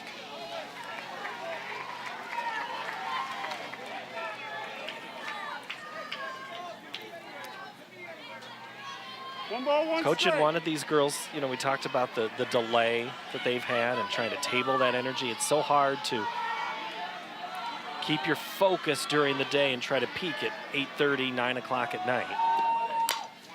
Ground ball to short, and that just gets right on by Roby. Not sure she timed those hops quite the way coaches have maybe told her. I'm not sure either. She kind of went down to a knee, and that ball just snuck underneath her glove. I'll rule that an error upstairs. Tying run comes to the plate for Southeast Warren and Kaylee Tigner. When they met earlier this year, she was 2 for 4 with a couple of doubles in that ball game. She was 2 for 4 in the quarterfinal games. That's a nice number. She likes to hit early in the count. Let's see what she does here. Swinging away and missing. I think of, you know, there's certain players that they don't, I'm thinking maybe it's Anna Wohlers. There's a couple of players over the years that they don't see more than 5 pitches in a game. They just swing at first pitch all the time and they hit it no matter where it is. The 0-1 towards short or second, eats up the second base person, Durian, but she's able to collect herself and throw that out. What a defensive play. Wow, and that ends the inning. This Twin Cedars looks to add on. Take a deep breath, okay? Couple of weird hops there. Brooke! Take a deep breath, couple of weird hops, all right? Come and get it, all right? Don't get flat-footed. Don't.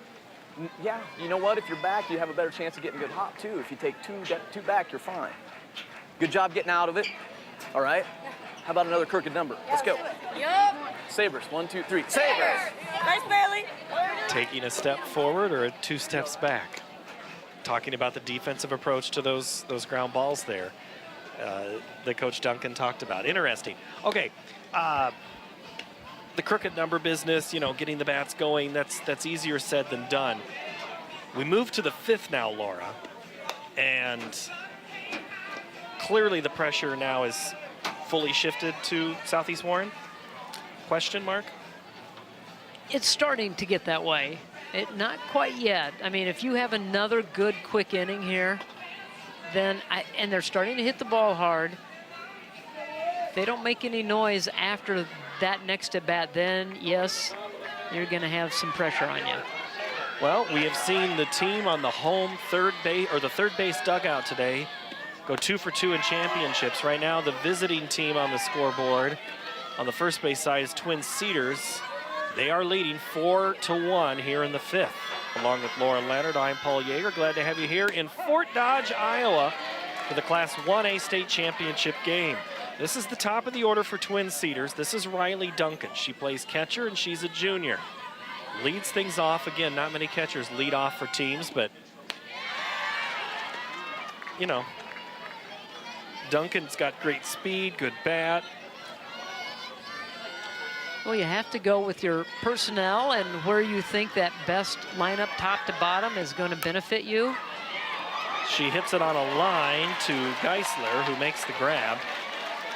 Ball hits the ground, and then she takes half a step to her left, touches the base, out number 1. Geisler had it, then she didn't, then she had it and stepped on the bag. She just couldn't glove it cleanly, but she was close enough to the base that it's going to be an easy out. The lefty, Brooke Roby. Upset special for these two teams. Number 1 and number 2 Watching this game from the sidelines, Southeast Warren upset North Lynn. They put the pressure on the Lynx, rolled over to the right side again. Another hop goes over Near's glove. She was in the right spot, but then just on that third hop, and she's a little frustrated there in the facial expression.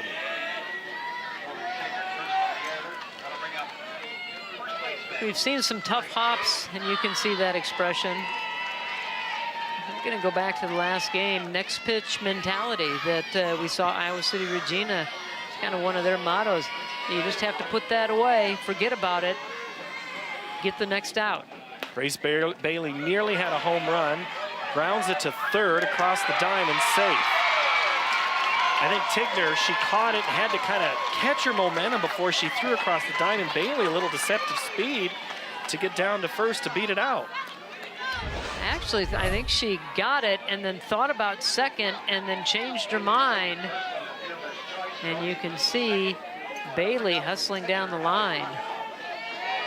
Not sure if she would have even got her if she would have just gone right to third, but she looked at second initially thinking she might be able to get the force.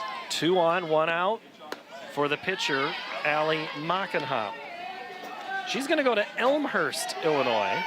It's a college there. Study speech therapy, play college ball.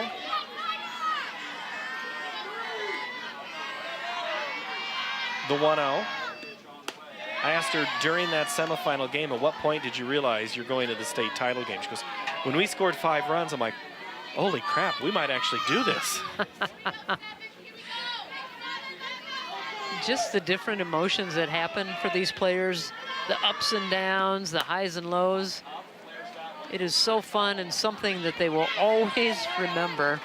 And, you know, what about these two teams? Have not been here. They were the lower seeds. They upset the top seeds, making it to the championship game.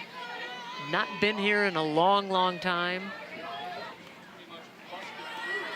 Matter of fact, Southeast Warren, last time they won, 1968.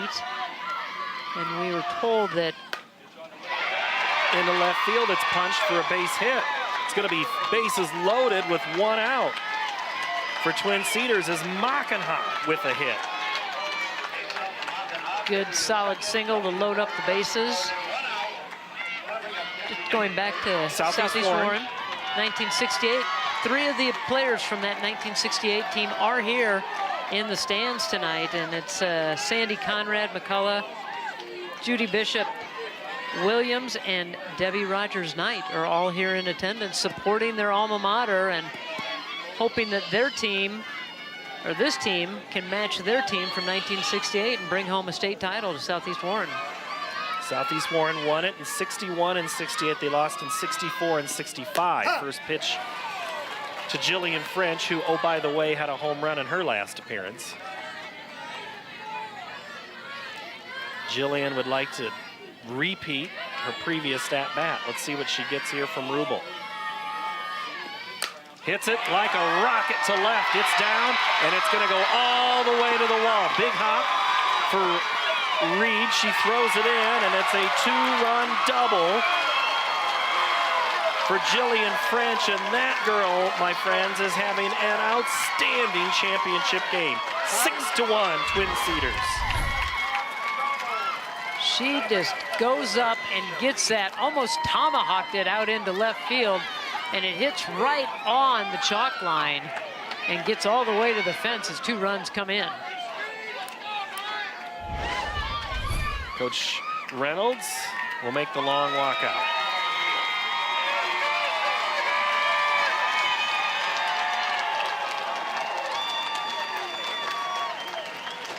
What?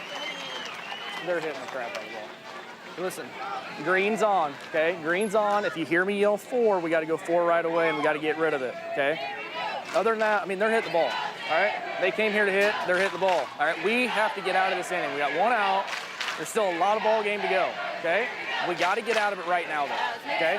We got to get out of it right now. Let's go. 1, 2, 3, 1, 2, 3. They have 9 outs for hitting. Right now, they have to get 2 outs to get out of this inning.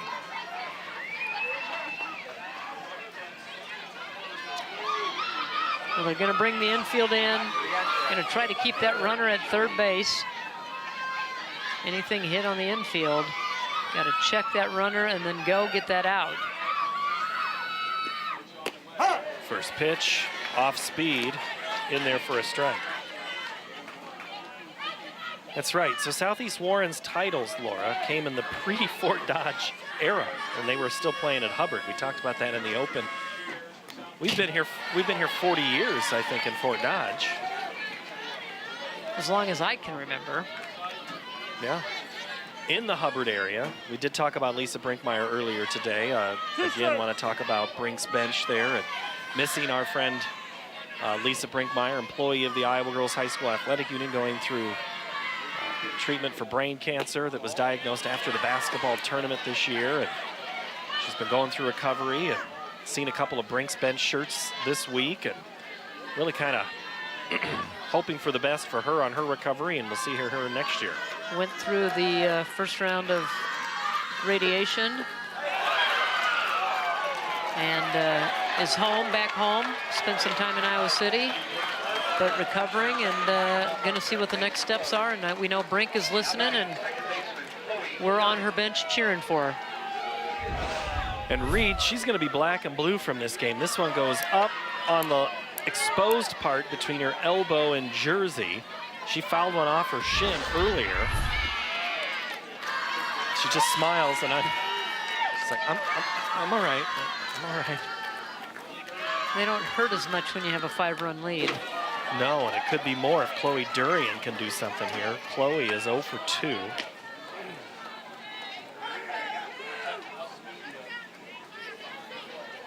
Here in the 5th, it's been Twin Cedars. They're trying to put on, if you call a 2 a crooked number, they've done that, trying to make it a little more. Way out in front. And a swing and a miss.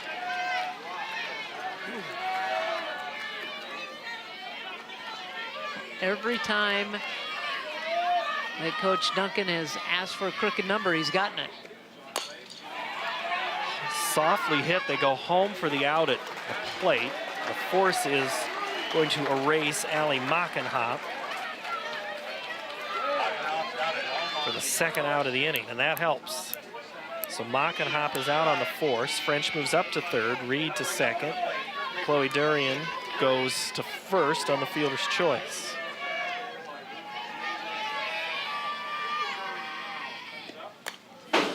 Pitch is swung on, fouled straight back, right above where we have one of our camera positions.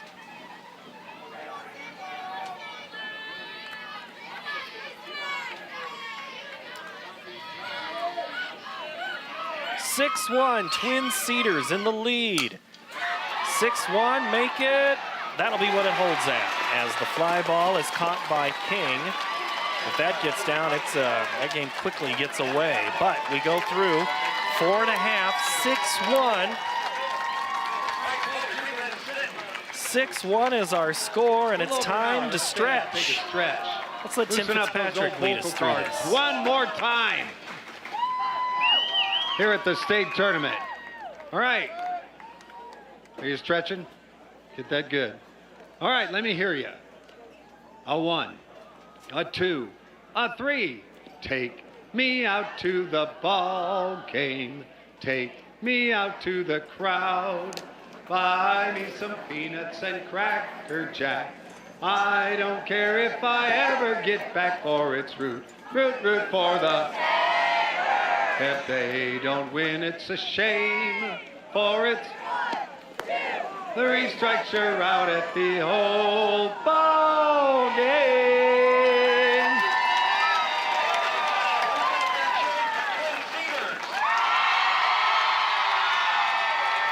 Well, it's still 87 degrees, Laura, at 9:03. It's been a warm week, but as we say, when you come here, you'd rather be warm than wet. And that's what we've had so far. And any little chance of rain that we had, there was a little bit of a discussion earlier this afternoon that maybe some rain was going to settle in, but it looks like that has gone to our south, and we have a gorgeous sky. And Allie Mockenhop, who came in relief, and the fans of all ages are playing in the grass. Can I play with your trains? No, these are mine. What do we teach? It's Sharing. More important to share. Sharing is caring. Nolte, Neer, and Bauer for Southeast Warren to face Mockenhop here in the 5th. So it was only 2 in. Crooked number, but the Sabres lead the bases loaded. We'll see if those runs come back to bite them. 5-run lead here in the 5th. Nolte's had 2 hits so far in this game. Hits the changeup, foul right into the camera well down the left field line.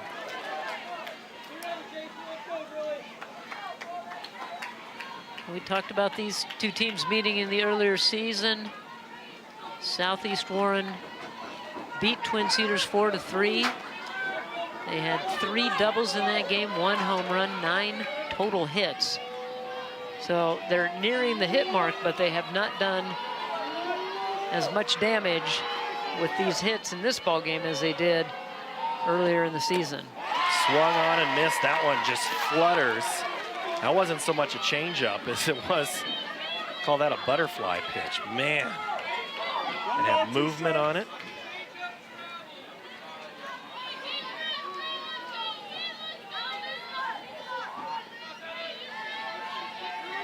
The 1-2 coming from Allie Mockenhop.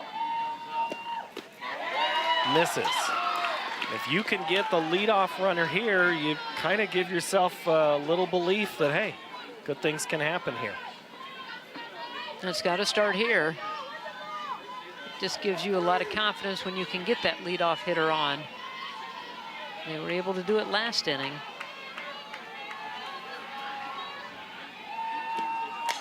Off-speed hit, out of play.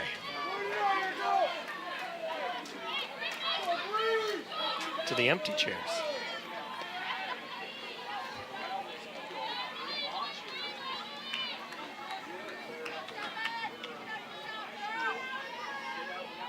It's been clutch hitting that's been key for Southeast Warren. In fact, the key that's not going their way. They have left multiple runners on base in 3 of the first 4 innings. They've been getting them on base, Laura, but they just can't seem to get the hit when it matters. And that's how you win games, get the clutch hits. First thing, though, get runners on base and then get the clutch hits. 3 balls, 2 strikes. Nolte on base, Neer on deck. Count goes full here in the 5th.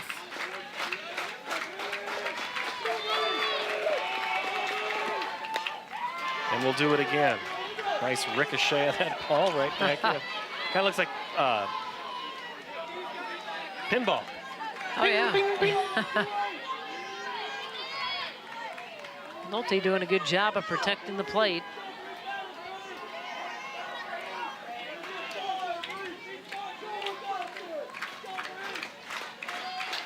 We'll do it again. Again hit. This one's going to probably, no. Great coming in. Reed closed that gap in a hurry. She's not going to let a little foul off the shin or hit in the arm to slow her down. 1 away. We had to cover a lot of ground because you and I had the same thought. I thought that one was going to fall in, but Reed hustles to get over there.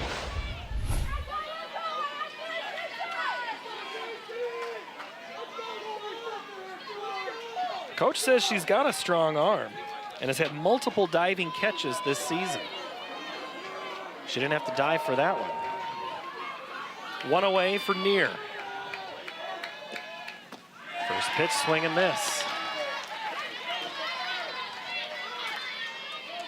Kind of saw the shoulder slump right there on Neer. A little bit of frustration. And she had the same frustration there in the field in the last inning. Trying to flush it, trying to use that bat to get her team a base runner.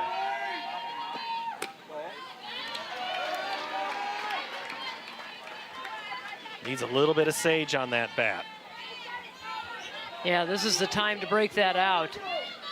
Need to get that going, maybe some of the crystals. See if you can shake something loose here. Fans starting to make a little bit of noise here, sensing a big moment. Or they're doing the wave. I can't see up above us. Be kind of fun to see, wouldn't it? No? Ah, the old luau night. The Warhawks. Now they're going to go quiet. Hey, they caught us. Talking about us. You know, Neer thought that ball might have grazed her elbow. She turned and looked and did not get the call, but it was pretty in tight. It just didn't get her. At least they didn't see that it got her. Well, it's a 3-1 count, so this is the first time we've seen Mackinac kind of struggle just a little bit on consecutive batters. Otherwise, she's been able to kind of work her way out of some tough situations. She's looking up on a 3-1 count right now, Near trying to flip the script. Fouled back, and it'll be another full count.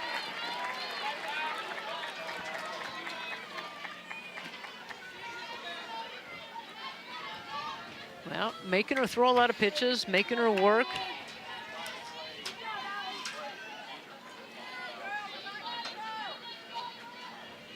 Three balls, two strikes. Mackinac has done a nice job since she's come into the circle. Another pitch coming. Hit in the air, deep to left center.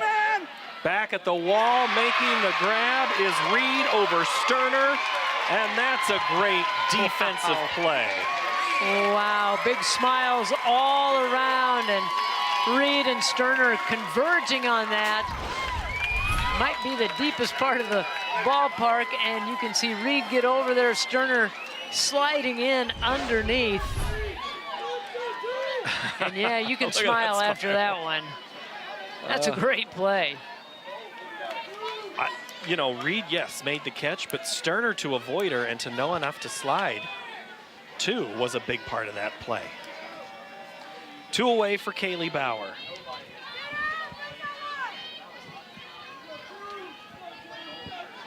(6-1), Twin Cedars. Ground ball, left side, fielded, thrown across, gets away from Bailey, the throw from Durian.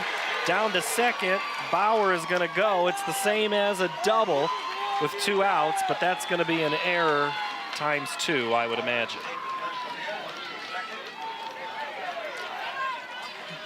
Great grab by Durian at third. And she's just a little frustrated herself over there. That throw was rushed into the dirt, and Bailey could not make the scoop and the stretch all at the same time. Well, Bauer has had a pretty good tournament. She was 2 of 3 in the quarterfinal, 2 of 4 with an RBI in the semifinal. Rubel, she was 1 of 3 with that solo home run you talked about, Laura. A big home run here. We put a little bit of that intensity back into this game. This is where you have to start making your move if you want to cut in to this 5-run lead. You've had opportunities, you haven't been able to cash in on them. It's getting late in this ball game. Now is the time to get that clutch hit. Now the time is near. The 1-0 is a ball.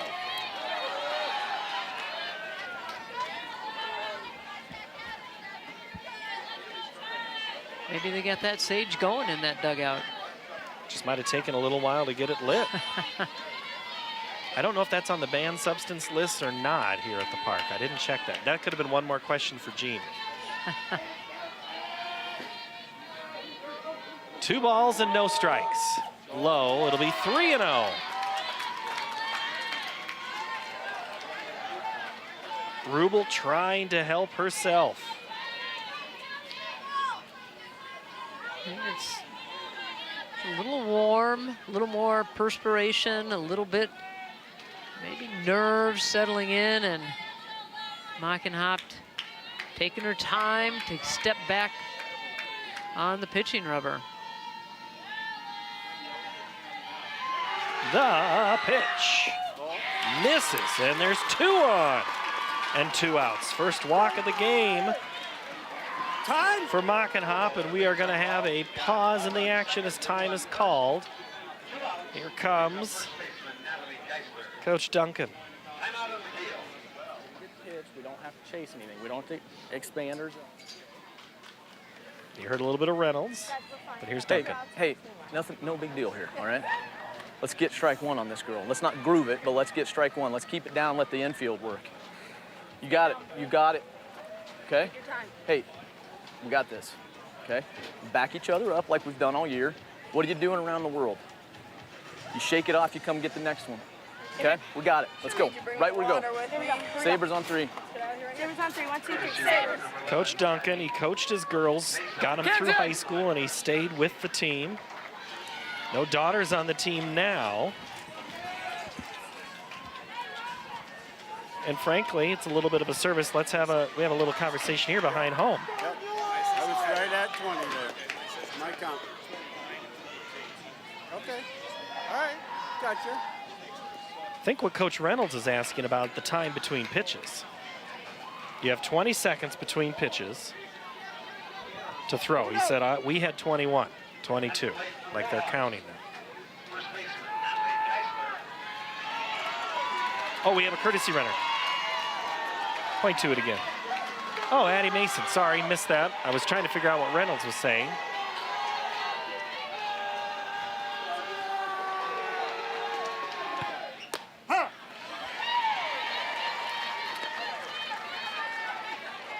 First pitch strike, just like the coach ordered. Natalie Geisler. Sacrifice in the second. Got on base with an error in the fourth, but was a race and a great defensive double play. Bats with 2 aboard.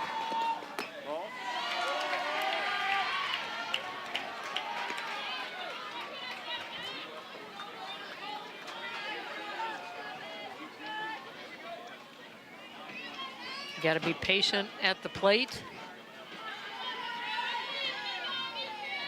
Don't want to necessarily swing for the fences, just to keep the base hits coming.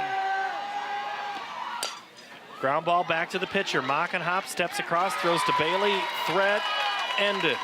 Inning over. 6-1. Look at me. Okay, just make next time, hop into it, you throw. You just threw it a little quick. Look at me. You're good. All I'm saying is, you got it. You got it. Get the next one. Work on the footwork. Jetta is. Kristen Durian getting a little reassurance from her coach. All right, let's take a look at some of the game highlights here. It has been Southeast Warren scored first back in the second. Here's how they did it. It's a ground ball or a nice hit up the middle. And that no play at the plate on the RBI by Emma King that scored Rubel.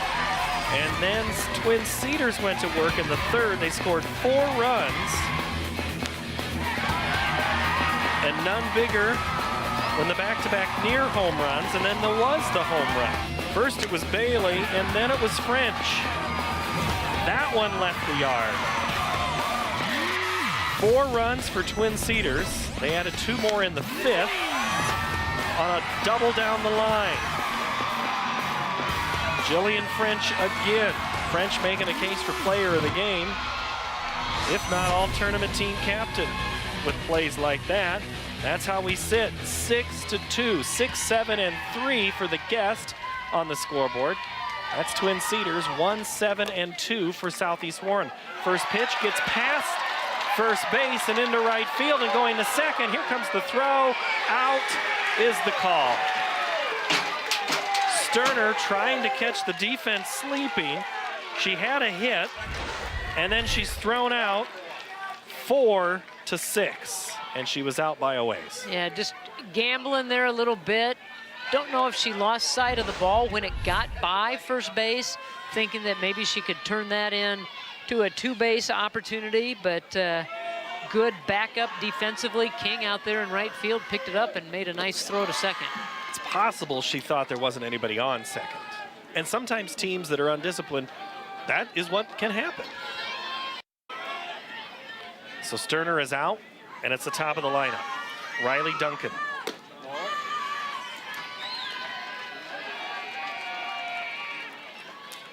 Duncan said that they came to the state tournament on Monday, watched some of the games, got some of that whole experience of walking into the place out of their system, and she said nobody really seemed nervous in their first game.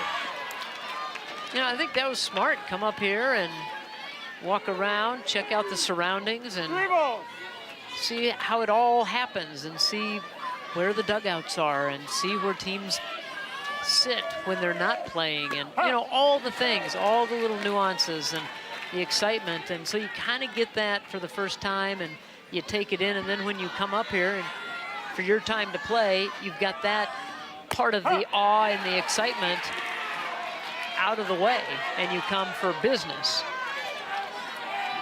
Duncan works the count full at 3 balls and 2 strikes. It's no different than in the college or professional ranks when they do the walkthrough the day before. They get a sense of where everything is at.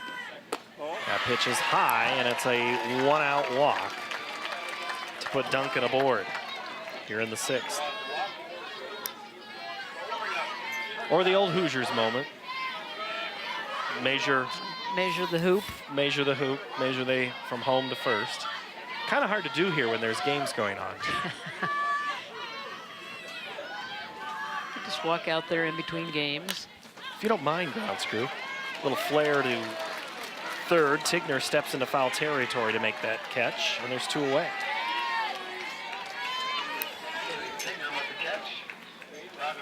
So Grace Bailey. Grace Bailey going to study just general ed, but she wants to do ag communications. She's a farm girl.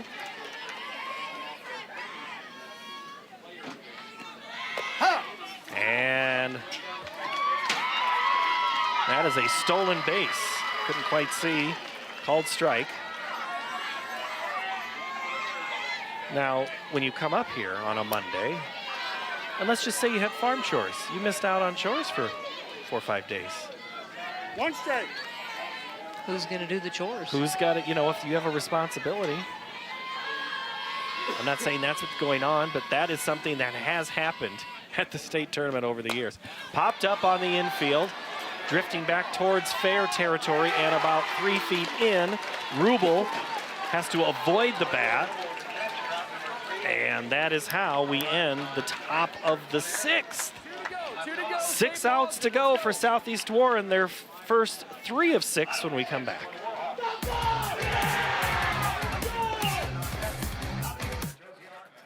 On the Great American Recipe. We want to see what recipes you would make for one of life's special celebrations. This week, I'm in it to win it. That's a workout. Now I know why I've given the grandkids this job. Working it. What do we got on time? 5 minutes, guys. We can do it. There is a crazy intensity in here. We're down to the final 6 of us. Hopefully everything comes out in the end for the judges. This evening at 9:30 on Iowa PBS. Wednesday night on PBS, starting with a new episode of The Green Planet. In every desert, plants have found ways to not only survive, but flourish. Followed by Nova, Universe Revealed. Are we finally on the verge of answering the ultimate question? Are we alone? The Green Planet and Nova, Universe Revealed. Wednesday evening at 7. Only on PBS. The old Stars look of the lights. I just love that look from the outfield. That's a look at center field cam. I have to say, huge shout out to our crew here from Iowa PBS. They've been out in this heat the last 2 days. They had 2 games last night, 3 games today. Yeah, there were the evening games, but man, it still gets warm, and that view from the outfield. Laura, this is the time when the bug gets on my leg. I know, I forgot. There's Eric. Hey, Eric. There we go. I can't see who's... Is it Alex on the other cam? He didn't stick his head out. He didn't know enough to wave and look. That's Alex on the other camera. Eric and I didn't get a chance to fully discuss bowling, but he wants us to cover bowling next as a sport. There's Mel. It's a little cooler now for Mel. How are those eyeballs now? Yeah. And it looks like Kent will be next. There he is. Yeah, and there's our look from behind home. The 0-1 pitch coming away here in the top, the bottom of the 6th is popped up on the infield. High for second base. Durian is there.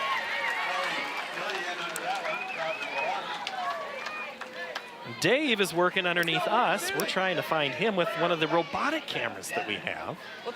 There he is. Oh, look at that. There's Dave. He's under the shade. And Calvin's been having a tough job. He wrangles the coaches. And he's also giving the stop sign to the umpires. And so there's all sorts of jobs. Chris is to our left, handing us statistics and keeping us into shape. And then there's everybody in the truck. Let's see. Neil, Andy, and Travis on the front bench. There's Chris. Chris's numbers, I mean, don't you love getting an email from Chris when the state tournament rolls around? He fills us with so much stats. We have all sorts of things that we haven't even got to yet from him. I wish I could just take him in my briefcase with me to every game that we go to and just have him. That one's down the line, and it's going to get down for extra bases. Rolling around to second and likely heading for third. Going into third is going to be a stand-up triple for Southeast Warren. That's huge. Lexi Clendenin. That's how you get the Warhawks going. So yeah, pump a little excitement into your team and your dugout and your fan base. Lace one down the right field line, and it gets all the way to the fence. And that's something that Coach Reynolds has asked them to do for a long, long time in this ball game. Hit it to the right side. Don't want to let this opportunity go by the wayside. So Clendenin with the triple. Top of the order, Josie Hartman. She's 0 for 3 tonight, reached on an error though. In the semifinal, she was 1 of 3 with an RBI. She'd love to come through with an RBI right here. Southeast Warren needs to get a couple of runs and a couple more base runners to keep this interesting. As you said, Laura, peck away. And I'd be remiss if I didn't continue through the truck up front. And then Beth and Brent, the Killer Bees in the middle row. You work with Beth a lot on some other games. Dave Feingold on audio. James McNabb on replays. And then I suppose I'm supposed to mention Kevin. And he's always watching because he's in the back of the truck, our EIC. Well, all I know is that our crew, everybody does a fantastic job, and they get us the shots, they get us everything that make this production so great. Well, and I was looking for Darren. He's been around here in the back. I just haven't seen him lately. Darren was doing some other videos. He was kind of filling in some gaps and getting some of those super slow-mo shots. You're right, it takes a full team, and it's always fun to do this. The 2-1 coming now from Allie Mockenhop. 1 away in the 6th. Hit in the air towards the gap. That's going to get down for extra bases and make it a 6-2 lead, or a 6-2 game. Back-to-back extra base hits for Southeast Warren. Josie Hartman, welcome to the extra base club. All right, Laura, we're not done yet. Don't pack it up. Oh, we're not done. Just the way that they're starting to hit the ball, finding the gaps. And now the excitement is starting to bubble up from the bottom for Southeast Warren. Kaylee Tigner. There's a look at Josie Hartman. You can just peck away. And also, not only does the chipping away, kind of gives you confidence too. It's not just making it closer, but it's like, okay, we can do this. And with each run and each base runner, the pressure mounts on the team with the lead. And that's exactly right. The tables kind of turn, the tide shifts, whatever you want to say.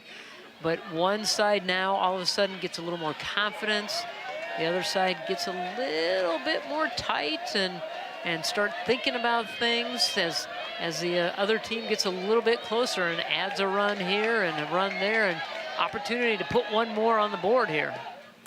That pitch hit down the line, foul, rolls down the grass near where there's a couple of tents, and somebody in our tent also. Tiffany has been helping out, keeping the crew fed and making sure we've got all the water to everybody. Our now former producer, now senior manager, Andrew Bott, is here. General manager has been here. Molly Phillips. We're all wanting a good finish, and we're getting it right now. 6-2, foul down the right field line. Tigner just trying to find some space. You know, she's doing exactly what coach has asked them to do. It's letting that ball get in a little bit deeper and trying to take it the other way. Now you can see that they have shifted the outfield now more towards hugging the right field line. They were playing more over in right center. Change up, hit towards first, but it's fielded in foul territory, so Grace Bailey throws it back to Mockenhop. Think about the change with Bailey and Mockenhop earlier in this game, Laura.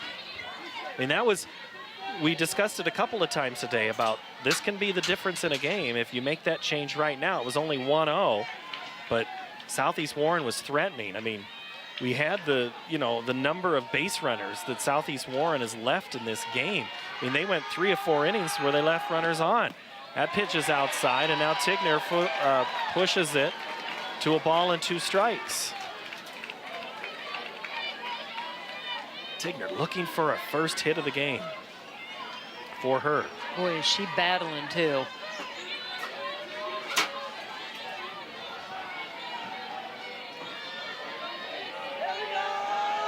Mockenhop gets the sign, winds, and fires. Ripped, foul down the left field line. She's getting some pitches that she likes. She just can't keep it in between the white lines. Some nerves over there on the Southeast Warren side. Fans are maybe chewing on the nails a little bit, hoping that they can come through with a big hit here. 1 ball, 2 strikes, the pitch. Foul into the back net. That's just sweat on the nails. They're not chewing them. That's not what what it all is. This is the 8th pitch coming up here at this at-bat. Representing the colors, making the drive. These are 2 teams that aren't traditionally here, so it's a big deal for their communities to be here and support their team. 1 and 2 again. Foul. Pitch number 9 coming in the at-bat. Okay, so at what point, I'm not saying that Mockenhop's in trouble, but at what point do you think about, well, maybe we go back? Do you think about that right now? I think you have to see what the flow of the game is. I think you have to trust your instincts as a coach to say, okay, it's time to make that move back. Right now, I think she's got things in hand. But if you start seeing them get those consecutive hits back to back and starting to hit it hard, starting to see glimpses of that, then you might go back and go back to Bailey. Well, and you heard Coach Reynolds say when he went out and talked to his team, they're hitting us hard. They're hitting us hard. And the same thing Coach Duncan can say if what you just said plays out here in front of us. The 2-2 is bounced, and it gets away, and that's going to allow Hartman to go down to third base.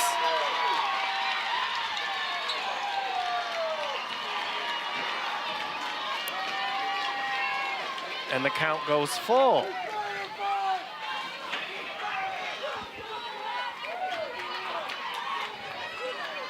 Coach Reynolds, we came to win this thing, is what he said this week.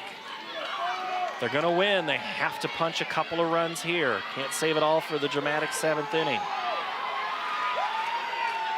Rub your good luck charm if you're Southeast Warren fans right now. The 3-2. Hit in the air, should be deep enough to get a run home on a sac fly. It's caught by Sterner in center. The play not in time, and it's the lead's cut in half, 6-3 now. Second run scores. You know, that was a really, really good at bat. So many pitches fouled off, and then as the runner moves up to third base, then you start thinking, okay, I need to lift this ball into the outfield to get that sacrifice fly. And that's exactly what she did. She kept herself alive throughout, what was it, 8, 10 pitches It was at least 10, if not 11. Yeah, it was 11.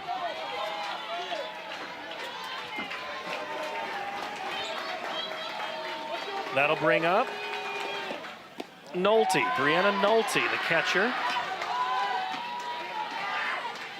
She's 2 for 3, a couple of singles and a fly out.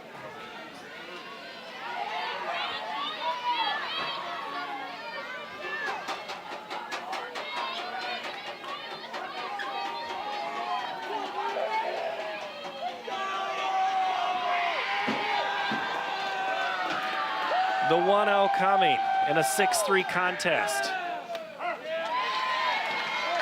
is a ball. Nolte had a hit in the first and in the third, and then had that fly out back in the fifth. Came into the game hitless, but trying to get some of that magic back that she had in the first and third. Get another runner on, start another 2-out rally. Mockenhop looks in. Swings that glove, hands over the air, the windmill. Hit right at Roby for the out.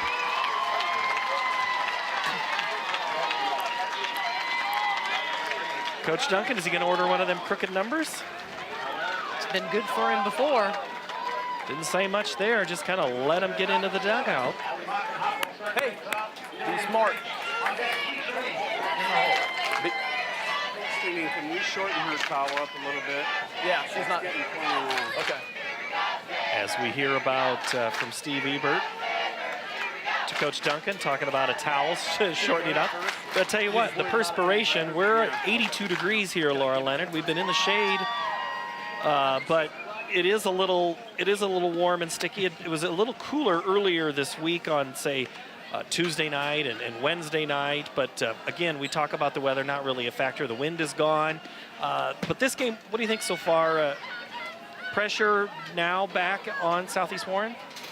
I think a little bit. You know, they need to have a clean inning here. They need to get out of this 1-2-3. They've kind of found their footing in the batter's box, and so they need to get out of this. They can't give up any of those runs that they just got, and get themselves back into the batter's box and see if they can manufacture some runs, tie this thing up, or win it in a walk-off. Well, it'll be kind of the meat of the order for Twin Cedars as they look to add another run here in the 7th inning. Mockenhop, French, and Reed. And then it'll be 4, 5, and 6 for Southeast Warren. So both of these teams sending pretty good players into their final bats, as again, Twin Cedars is the road team. So they're the visiting team, and they are going to, they'll get to bat. We'll also see Southeast Warren. It's a 3-run lead for Twin Cedars. Allie Mockenhop came in, saved the day from the circle. Now tries to lead things off in an at-bat. First pitch hit right back to Rubel, over to first, 1 out. That's a good start for Southeast Warren. 1 pitch, 1 out. You want to have it as quickly as possible. And that's what they got, right back up the middle. Rubel doing a great job fielding the position. So Jillian French comes in. She, heck of a game for the sophomore. She had a 2-run homer in the third and a 2 RBI double back in the 5th. French, the designated player. In softball, that's what you call it. Maybe the DH in other sports, off speed. Misses.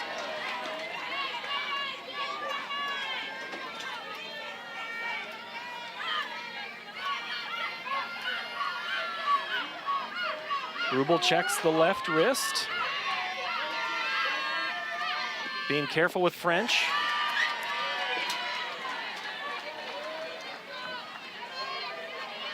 You don't want to give her anything. You don't want to groove anything. So they're going to try to work her down in the zone. That's fouled back into the net. So I'd like to say hello to those watching in Liberty Center and Milo, Lacona. Also in Bussey, Hamilton, Marysville, those of you in the area around Tracy. These two teams are only 41 miles apart, played in the regular season. Twin Cedars beat another Warren County team in the semifinals, Martinsdale St. Mary's. They're from the southwestern part of Warren County. Norwalk was here, Indianola was here this week. The pitch, swung on and missed, strike three. Chased the high heat, did French for out number 2, and that's the first strikeout of the game for Rubel.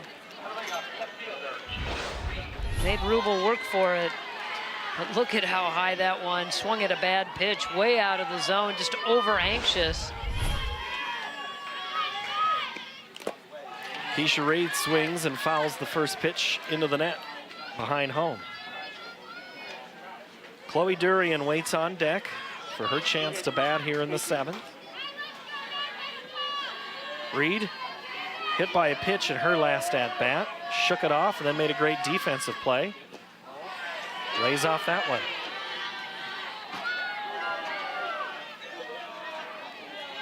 Well, they're certainly going to make Rubel work here in the top half of this inning.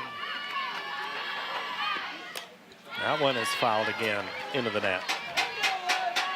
Pretty good crowd here for this Class 1A final, filling all the bleachers and a lot of the outside seats filled. And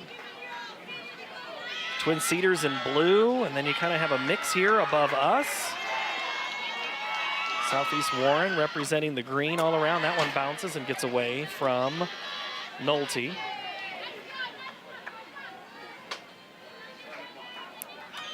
Got us both now. Okay. There's a look at the outfield fans. The ones who got here early, they have the lawn chairs. They sit up front. Yeah, they claim their spot, and they get right up as close to the fence as possible, so nobody can squeeze in front of them. The 2-2 pitch is high to Reed. But yeah, the wind is non-existent. 3 balls, 2 strikes. Just a nice 82-degree evening in July. The 22nd of July. Off-speed hit, slowly. Stepping in front is Tigner, gets the out. If you're gonna give a speech, this is the time to give it, Coach Reynolds.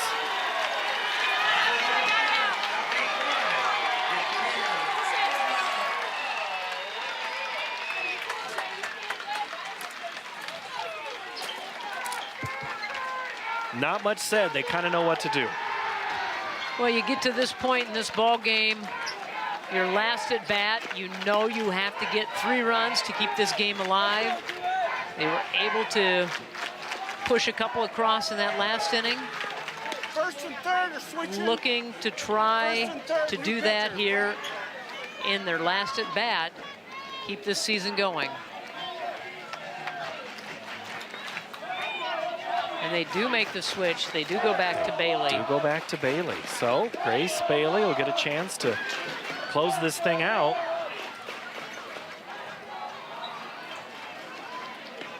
So you just kind of have to see what mindset. I don't know when that conversation happened to say you be ready to go. At some point, clearly, that was always on your mind.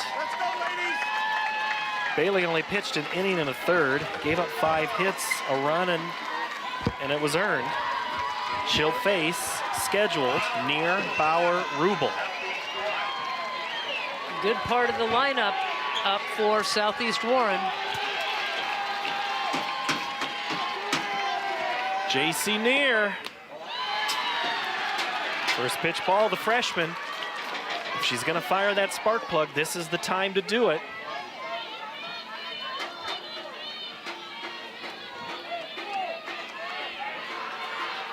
The 1-0 from Bailey. Off speed, hit to right, and it's gonna get caught. Wow, what a play to the left.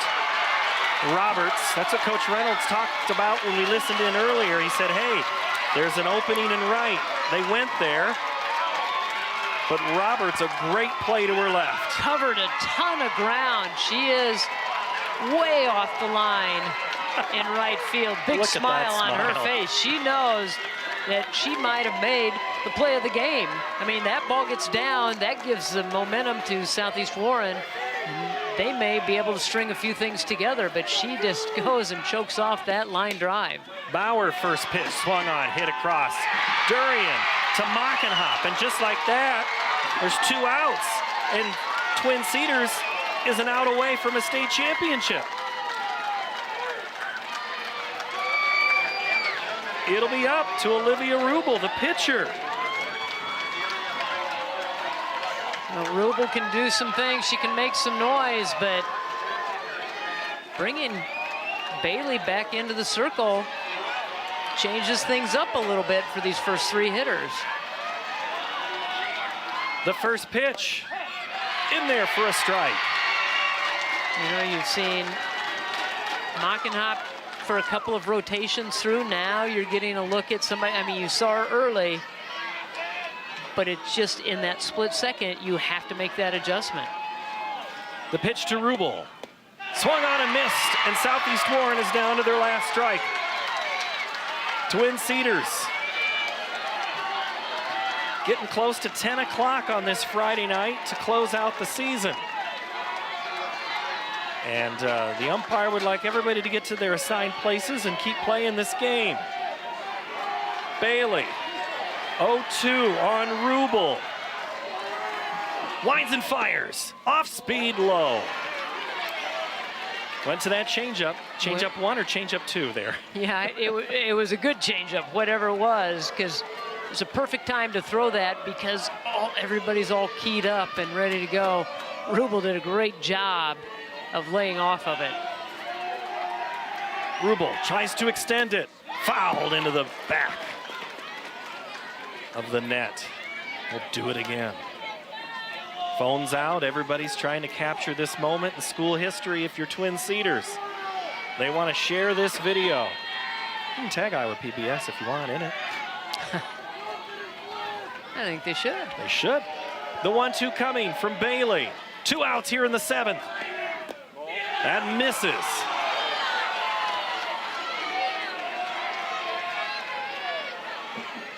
Twin Cedars had a little hiccup in the postseason.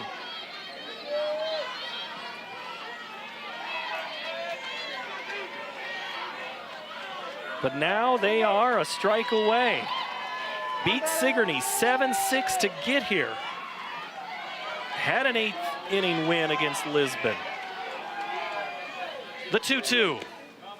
Hit towards left. It's playable, catchable, and a state championship for the first time in girls' school history at Twin Cedars.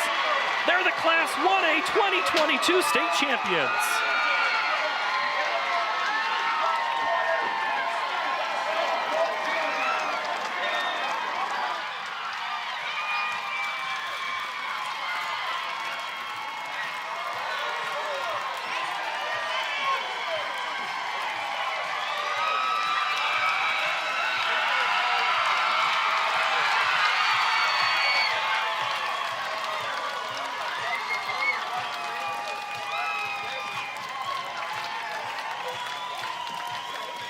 Twin Cedars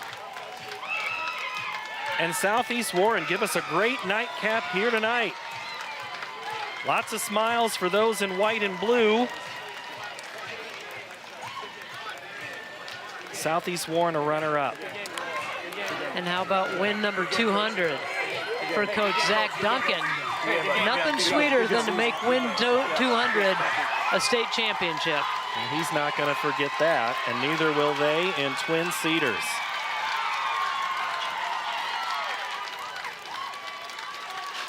What an effort coming in and upsetting teams to get to this point, to get to the state title game. Able to put up 6 runs. Ladies and gentlemen, now it's time to meet the all-tournament direct team. your attention to the infield for our award ceremony. Presenting the Class 1A All-Tournament Team Medals is Farm Bureau Board of Director member Andy Hill. Here is your Class 1A All-Tournament team. From Twin Cedars, Jillian French.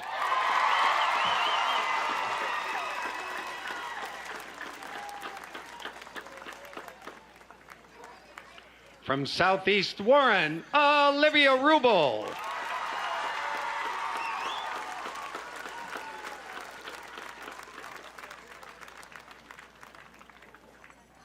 From Twin Cedars, Allie Mockenhoff.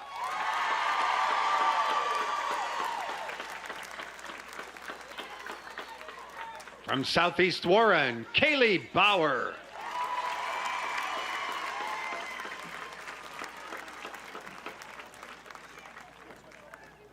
From Martinsdale, St. Mary's, Campbell German.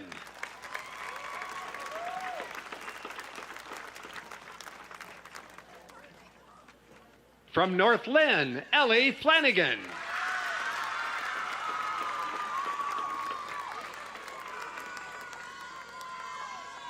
From Martinsdale, St. Mary's, Jackie Cleve.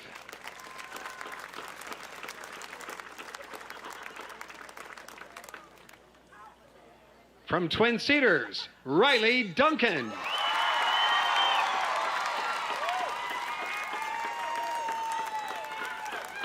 From Southeast Warren, Emma King.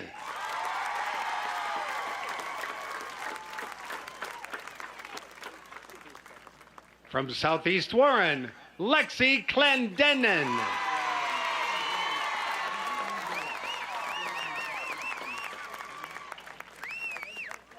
And your Class 1A All-Tournament Team Captain. From Twin Cedars, Grace Bailey.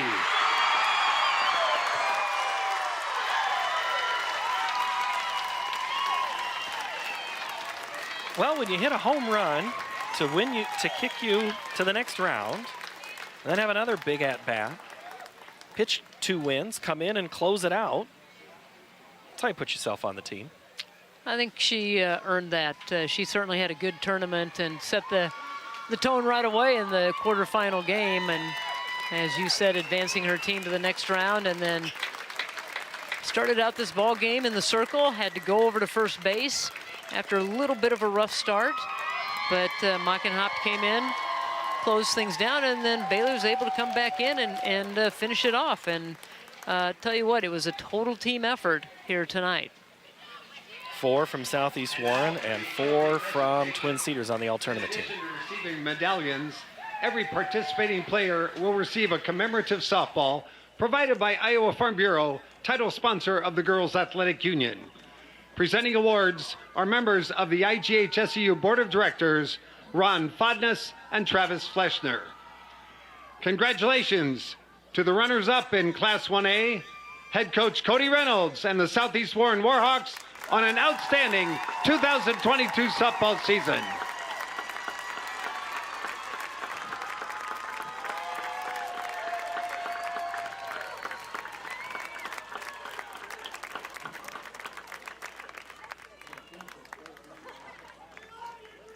And your 2022 Class 1A State Softball Champions, head coach Zach Duncan and the Sabers from Twin Cedars.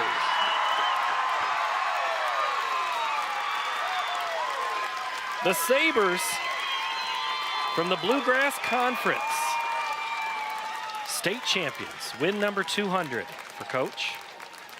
As you said, Laura, a heck of a way to, memorable one to get. Southeast Warren, great effort there, runner-up here in 2022. As you think about this game and this tournament, what are you going to drive home thinking about tonight? Well, you know, the thing that always sticks with me is all the excitement that goes on throughout this tournament. And yes, there's highs and lows throughout it, but these championship games are the best. These players are quality players, and it's just so fun to watch them perform, to see what kind of talent we have here in the state of Iowa. Top to bottom, Class 5A down to 1A, we have had great games, and it just doesn't get any better than this. There's no place I'd rather be in July than Fort Dodge. Well, and 2 championships yesterday, 3 today, Mount Vernon, Regina, and now Twin Cedars all take home the championship trophies. It's been a heck of a day for family and friends.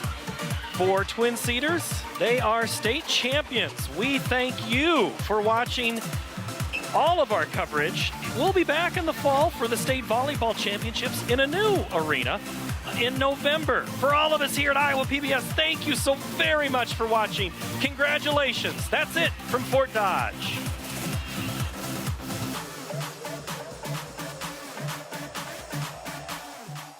Funding provided by...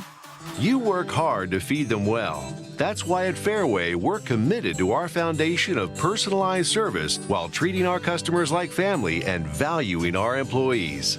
Fairway Meat and Grocery. That's what we're all about.